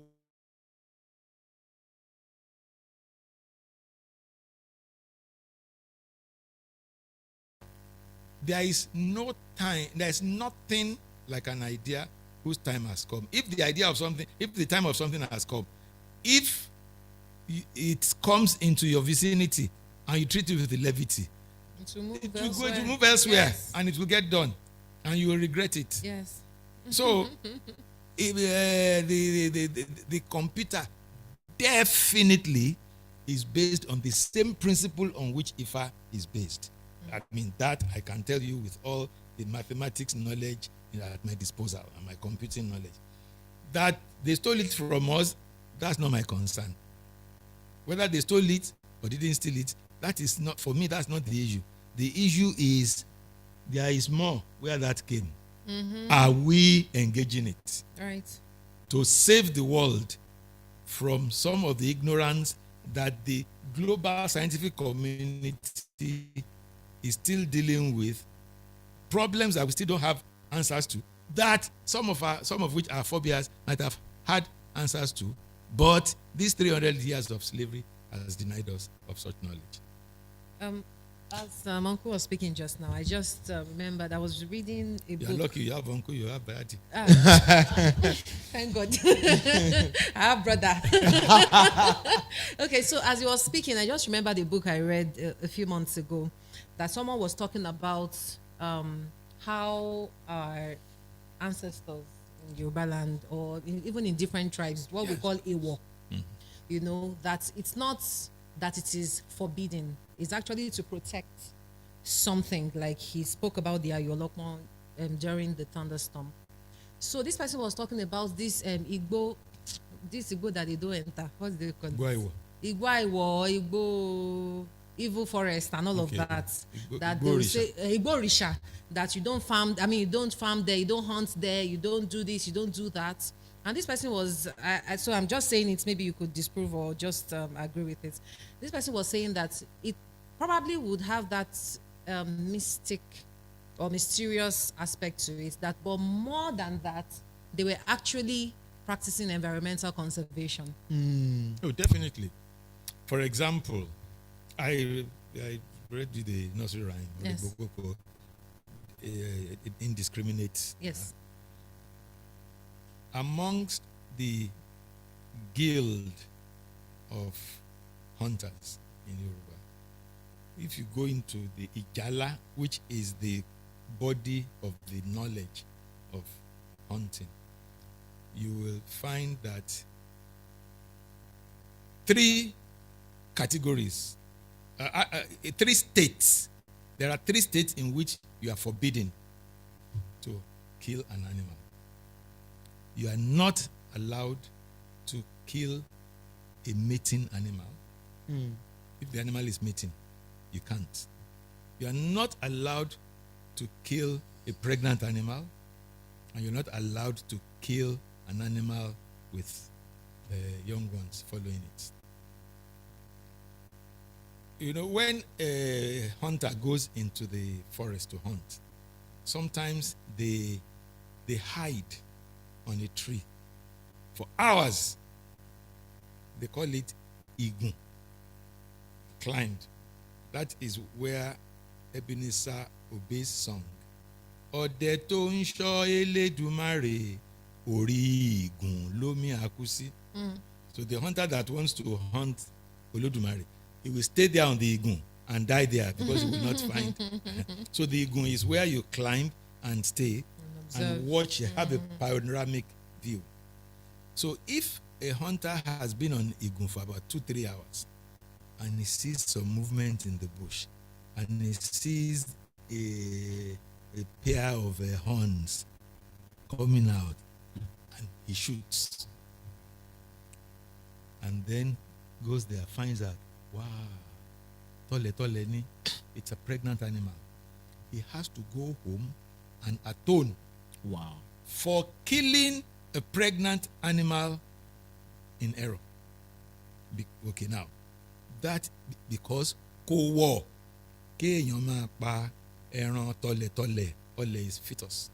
Tole is the Yoruba word for fetus. So appropriation. Kéèyàn máa pa ẹran tole. So he has to go and make amends at home. So that is a disincentive for killing pregnant animals, mating animals, and animals with children. Young.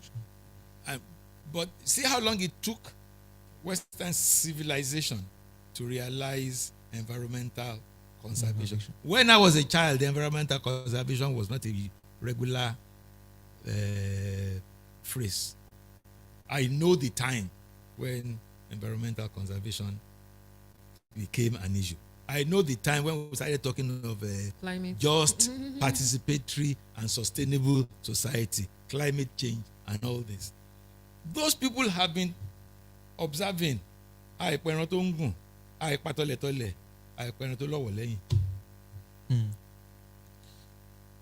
And when you now look at Igala, you see it as a religious verses. Right. So we'll just take one last question before we call it a wrap tonight. Anyone with a question? Just one. Thank you. Yeah, can are we allowed to ask questions we online?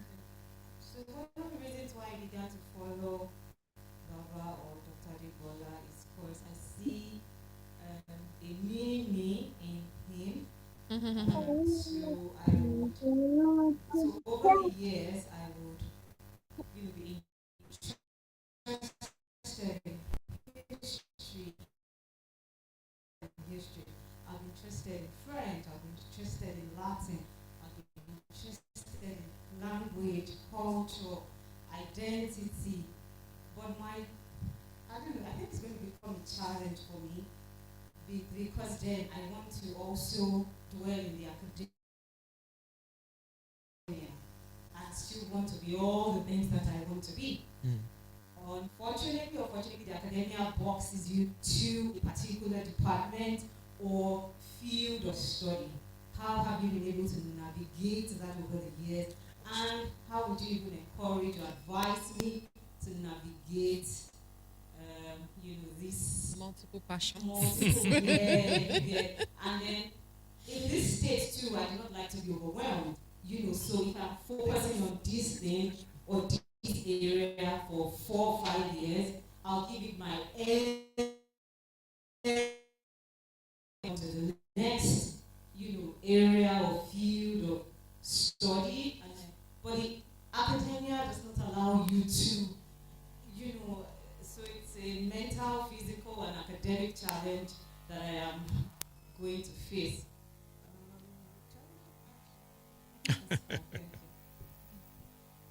I think what I can say to that is, first and foremost, whatever you find to do it with all your might. Do it the best you can. Because if you do it the best you can and you are not able to do anything else, at least you will be known by that. You will be known as being good at that. So if you then find yourself at another level, do it the best you can.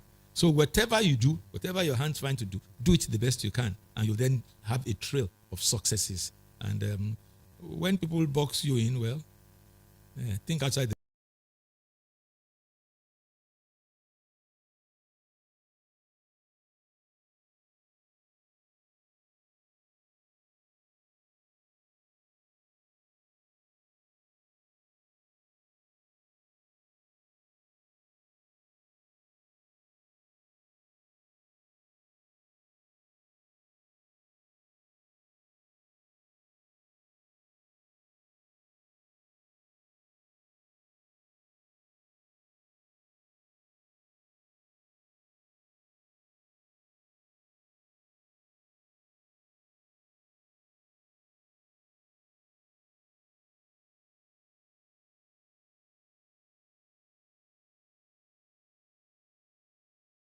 work to have something drama or theater in it so that it can count for promotion. So that's I'm just trying to add to what she's saying that's because part it's what of the I'm going through. problem with our academic education systems. Just like I said earlier on, that we denominate our scholarship by foreign standards. For us, charity begins abroad. So we have one question online. We'll be reading it shortly. And so please, apologies to the prof. We didn't omit your question. We just needed to take questions from our audience here, then move to online audience. Okay, so the question is in Yoruba. I'll try my best because it doesn't have Ami. If the diacritical marks were there, I would be able to read it better. Okay. So he says, my question to Prof. Ẹ jọ̀wọ́, kí ni àrokò ní ṣe pẹ̀lú ìlà àlà? I don't know if Ìlà àlà. ìlà àlà. Okay. Ìlà àlà. Ìlà àlà. Okay, because there's no Ami, so I can't say. ìlà So àlà. ẹ jọ̀wọ́, kí ni àrokò ní ṣe pẹ̀lú ìlà àlà? Nítorí pé ẹni tí a fi àrokò rán lè má mọ ìtumọ̀ ohun tí ó gbé rán. Bẹ́ẹ̀ ni ẹni tí ó gba àrokò pẹ̀lú gbọ́dọ̀ ronú jinlẹ̀ láti mọ ohun tí wọ́n ń wí. Báwo ni ó ṣe jẹ́ tí àlá Àlà lílá ṣe farajọ àrokò? Okay. What the person is saying is that Aroko is encrypted, dreams are encrypted. And he's asking what's the relationship between dreams and Àrokò. Aroko. I'm going to make a confession. Dreams to me is Nollywood. I'm not saying for everybody. I have friends who come to me, who bring their dreams to me, and we talk about it, we pray about it, and we find solutions. But to me, when I dream, I just enjoy the dream and laugh. And when it's stupid, I say, bad plot. So I personally don't take dreams that seriously. That's me. It's confession. It's confession time now. But there's very, very important nexus because both are encrypted. And I think the relationship there is that the two demand deep thought. The two demand for you to consider it carefully. Aroko demands training. Aroko is a human system. It was designed. It's an encryption system. There are you can learn it. You can learn it. But dreams, I don't know how easy it is to learn dreams, but well, there are ways to get to understand your dreams from experience. When your dreams point to some kind of things, you see a kind of trend in what you dream and what you make of it, yes.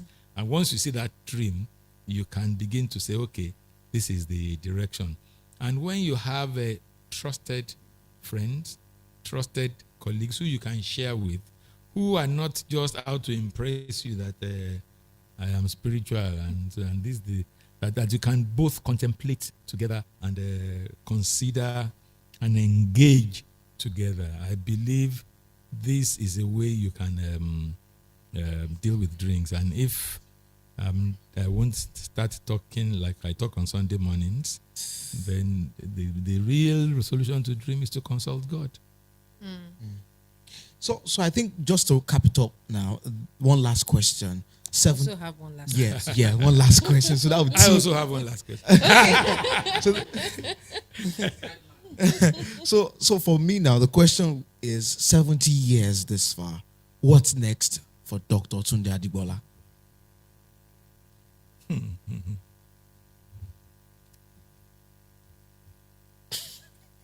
I told you earlier on that I still don't understand the 70 years. I do not see any epoch. I do not see any threshold. So life continues. Right. I just pray that my health continues to bear what I want to be able to do by the grace of God. Amen. And I just continue. I left paid employment in 1984. So I am living a life of Karika shop. Itobari lo ma jẹ. So I'm not likely to want to stop now because I must continue to carry a shop. So what next? I still have aspirations. I have scientific problems I'm still dealing with. I'm still I'm still driving at discovering the secrets of some of the things in our language and our languages. And I mean, let me just say this, that a lot of the things that I've said today, I'm using Yoruba as an example because that's what I know.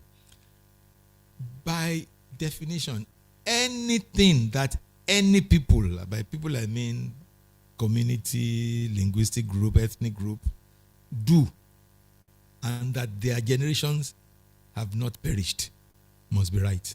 There's something right about it that's sustaining them. So that we don't have an example in other cultures means we have not sat down to look at it as keenly as I've looked at Yoruba. So I call on people of various other ethnic groups to look deeply into their past. Divorce mysticism. There are some things are mysterious. That means beyond our capacity to understand. That doesn't make them mystical. Because when something is mystical, you have defined it. But if it's mysterious, I can't understand it yet. We must be able to make a difference between something being mysterious and something being mystical. We must, we talk glibly, but something, spiritual things, we don't really understand them. That doesn't mean that everything we don't understand is spiritual.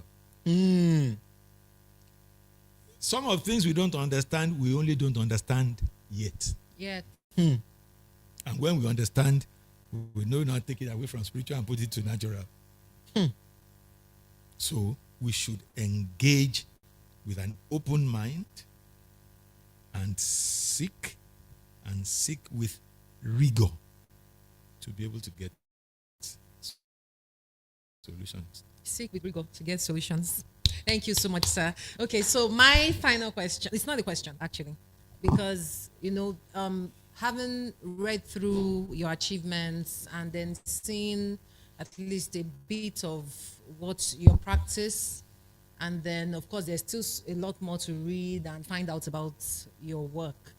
And of course that is part of what inspired the lady in green to ask that question, that you could combine all these. She's my student. Oh, okay. She's my PhD That's student. how we're able to combine all those. And even I could relate with that question.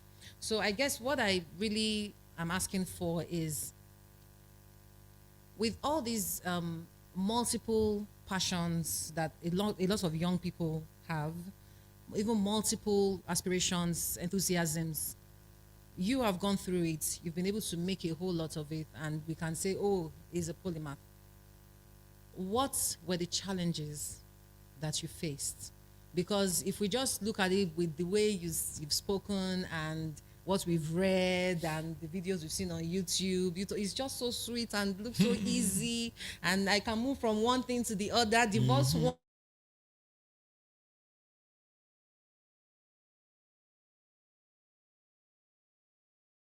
I'm asking if you could tell us. I once made a presentation. I said, my life as a failed musician. Wow. And because when I started, when I had the ambition for music, I grew up in the church. I wanted to be an organist. And I started playing the harmonium. This, you pedal, you blow air and play. And it sounded good and all that. Then I tried to upgrade to play 2-3 manual organs with pedals and all that, and I just couldn't coordinate it. And I have friends who just go, and you hear the organ sounding like an orchestra. So I gave up. I then decided I would be a pianist. So when I started playing piano, then I see people playing Tchaikovsky. People playing Flight of the Bumblebee. Yeah. And the piano is sounding as though a bee is humming. Yeah. I gave up. So I took the synthesizer, keyboard, and I play and play. And I saw people like Corey Henry, and they make the keyboard weep. I gave up. Okay.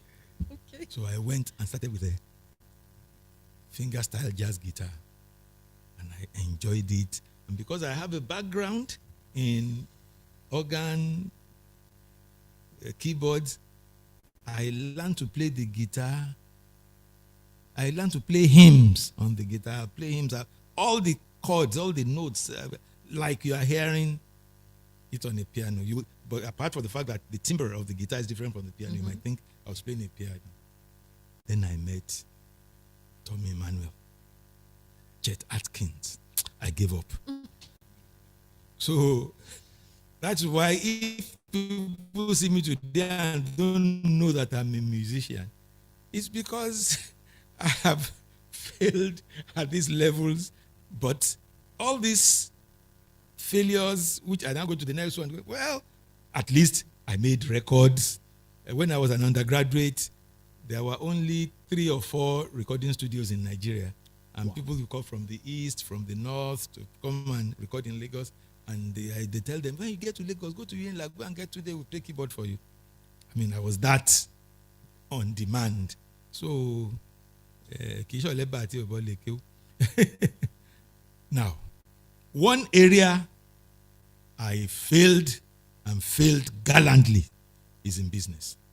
I set up a business. I did it for many years. It worked, but I noticed that once I had competition, I couldn't cope. When I set up the first microcomputer company in Ibadan in 1985. I was teaching people to do word processing, spreadsheets, teaching them how to do, because there was no, Windows didn't exist. You need to know the commands to be able to run the computer. I was teaching all that, and I did all that, and making lots of money. And each time somebody graduated from us, we went to set up another computer company, teaching the same thing. After some time, I couldn't compete. So I moved to something else. So each time I was out-competed, I moved to something. Maybe I didn't have enough tenacity to read Yoruba. Consistency is the elixir of success. You have to stay with it. You have to. Maybe I didn't have enough of that because of this, my being there, done that. But I know that I have not succeeded in business. So by the time I finished my business career, I moved into, I run like a not-for-profit. And what I do is write proposals for funding for the projects we do. And I've been quite comfortable there. And so definitely, I confess, I failed in business. Okay, so failed in business, did well from one musical instrument to another, except you have not been able to meet up with certain pros and just said, nah, this is not my thing.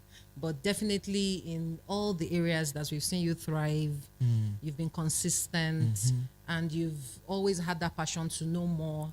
Even now, you said there are still some science projects that you're still, working on after 7 decades.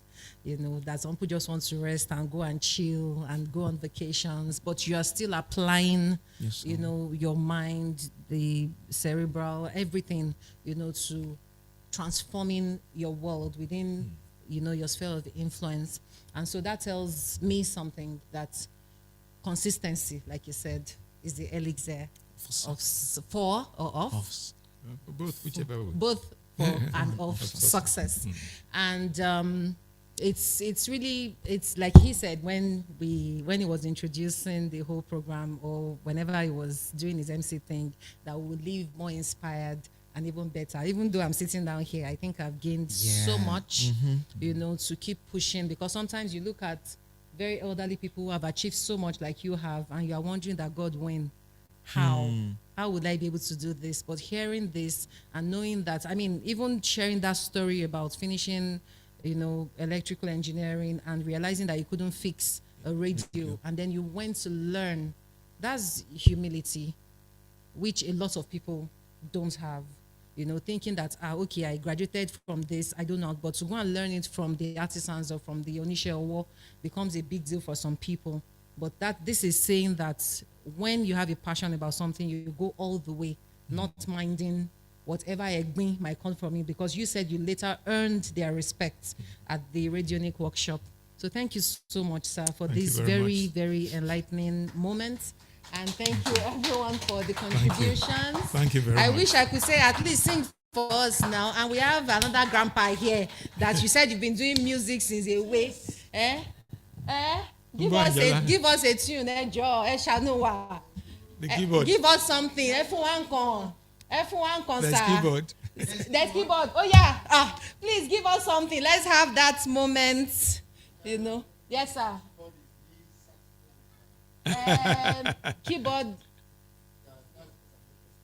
Don't escape, sir. Give us something. Let's have a feel of what you do, at least for Angela, our way. What a shade of pale. Yeah. Please, a round of applause.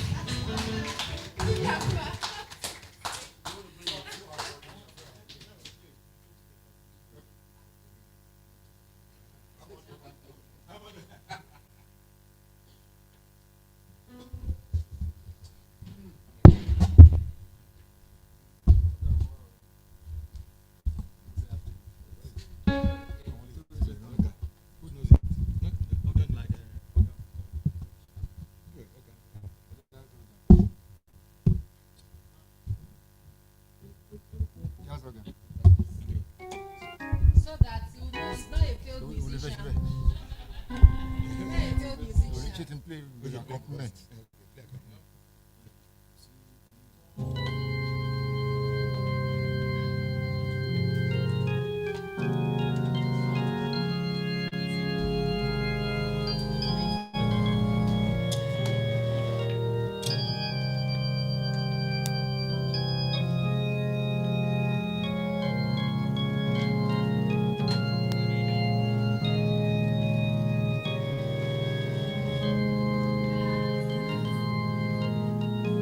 You know it?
Enough for two old men.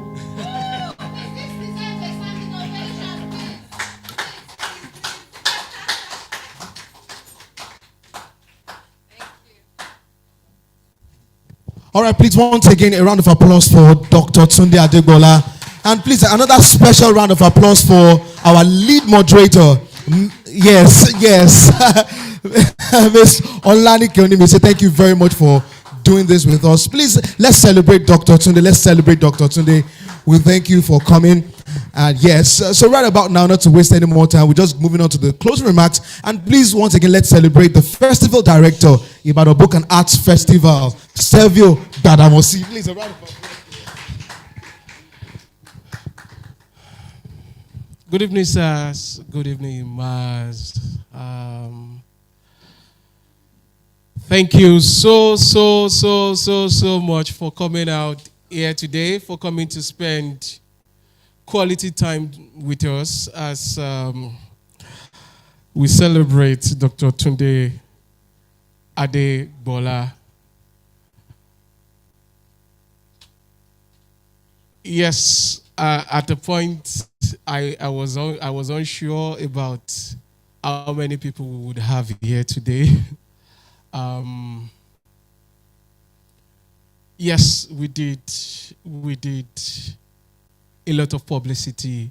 Had this featured in newspapers, had this featured on blogs and all. But maybe this is also an indication of the state of our nation, where I'm sure if it was any of the pop stars or any of the content makers online that was just passing by and decided to stop here for 10 minutes, 15 minutes, there would be a stampede here. But when we listen to people like him or see and hear about the things that they have done through the years, it sort of gives one the strength. One is able to gather the strength somehow to say, maybe someday in the future, all of this will come together and make sense.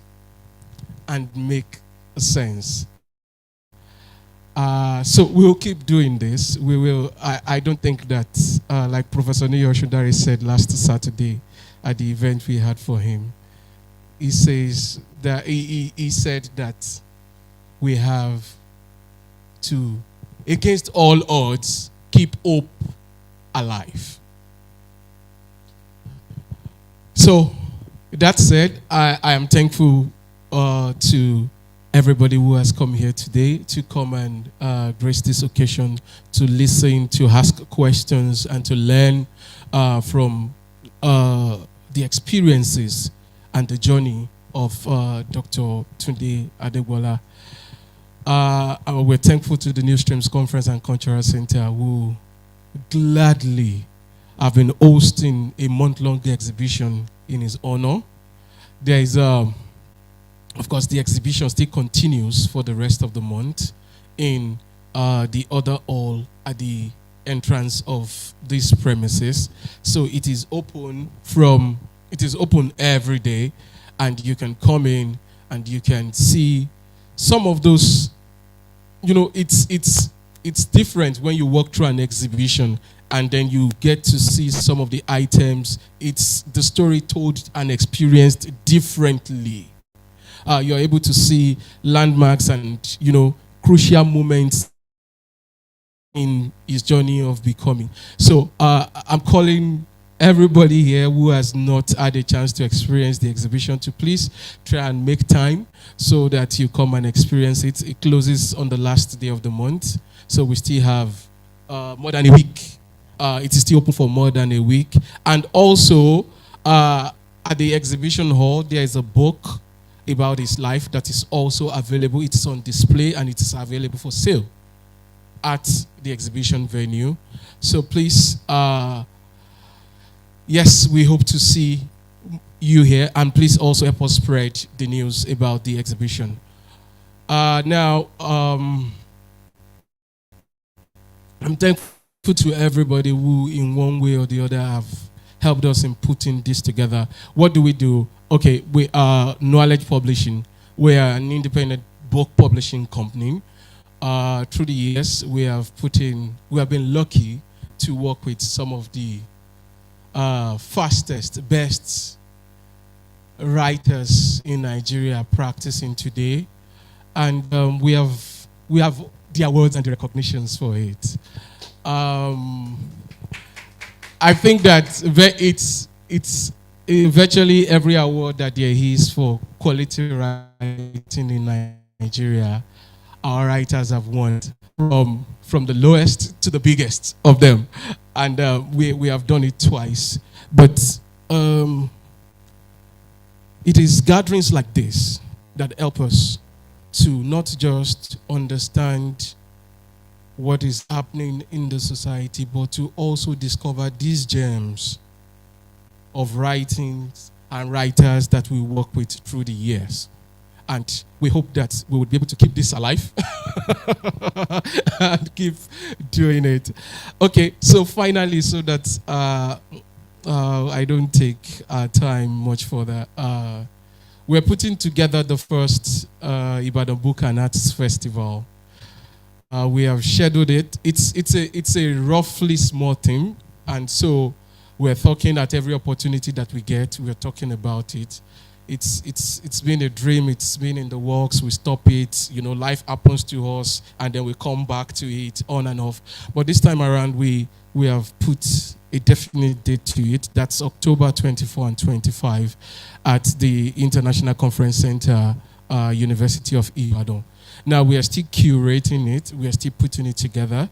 So outside of this event, we are going to reach out to you to ask for support in 1 million ways. Of course, finances, that's the predictable one that most Nigerians would expect us to readily make requests for.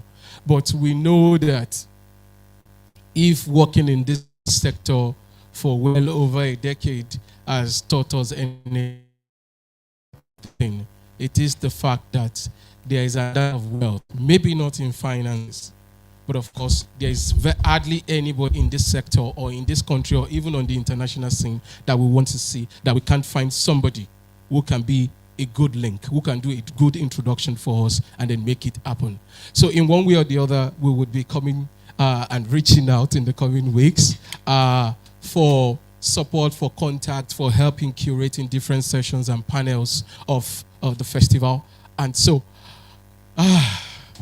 thank you so much. Thank you so much. We are grateful. We are grateful that you have chosen to spend this evening with us. And we trust that you would help spread the news and also events that are to come. Okay, even walk to the exhibition venue and have that experience of it. What do you think? So I think that we should spend maybe the next 15 to 30 minutes at the exhibition venue, have that experience, so that when we tell others about it, it's from a place of having experienced and seen it ourselves.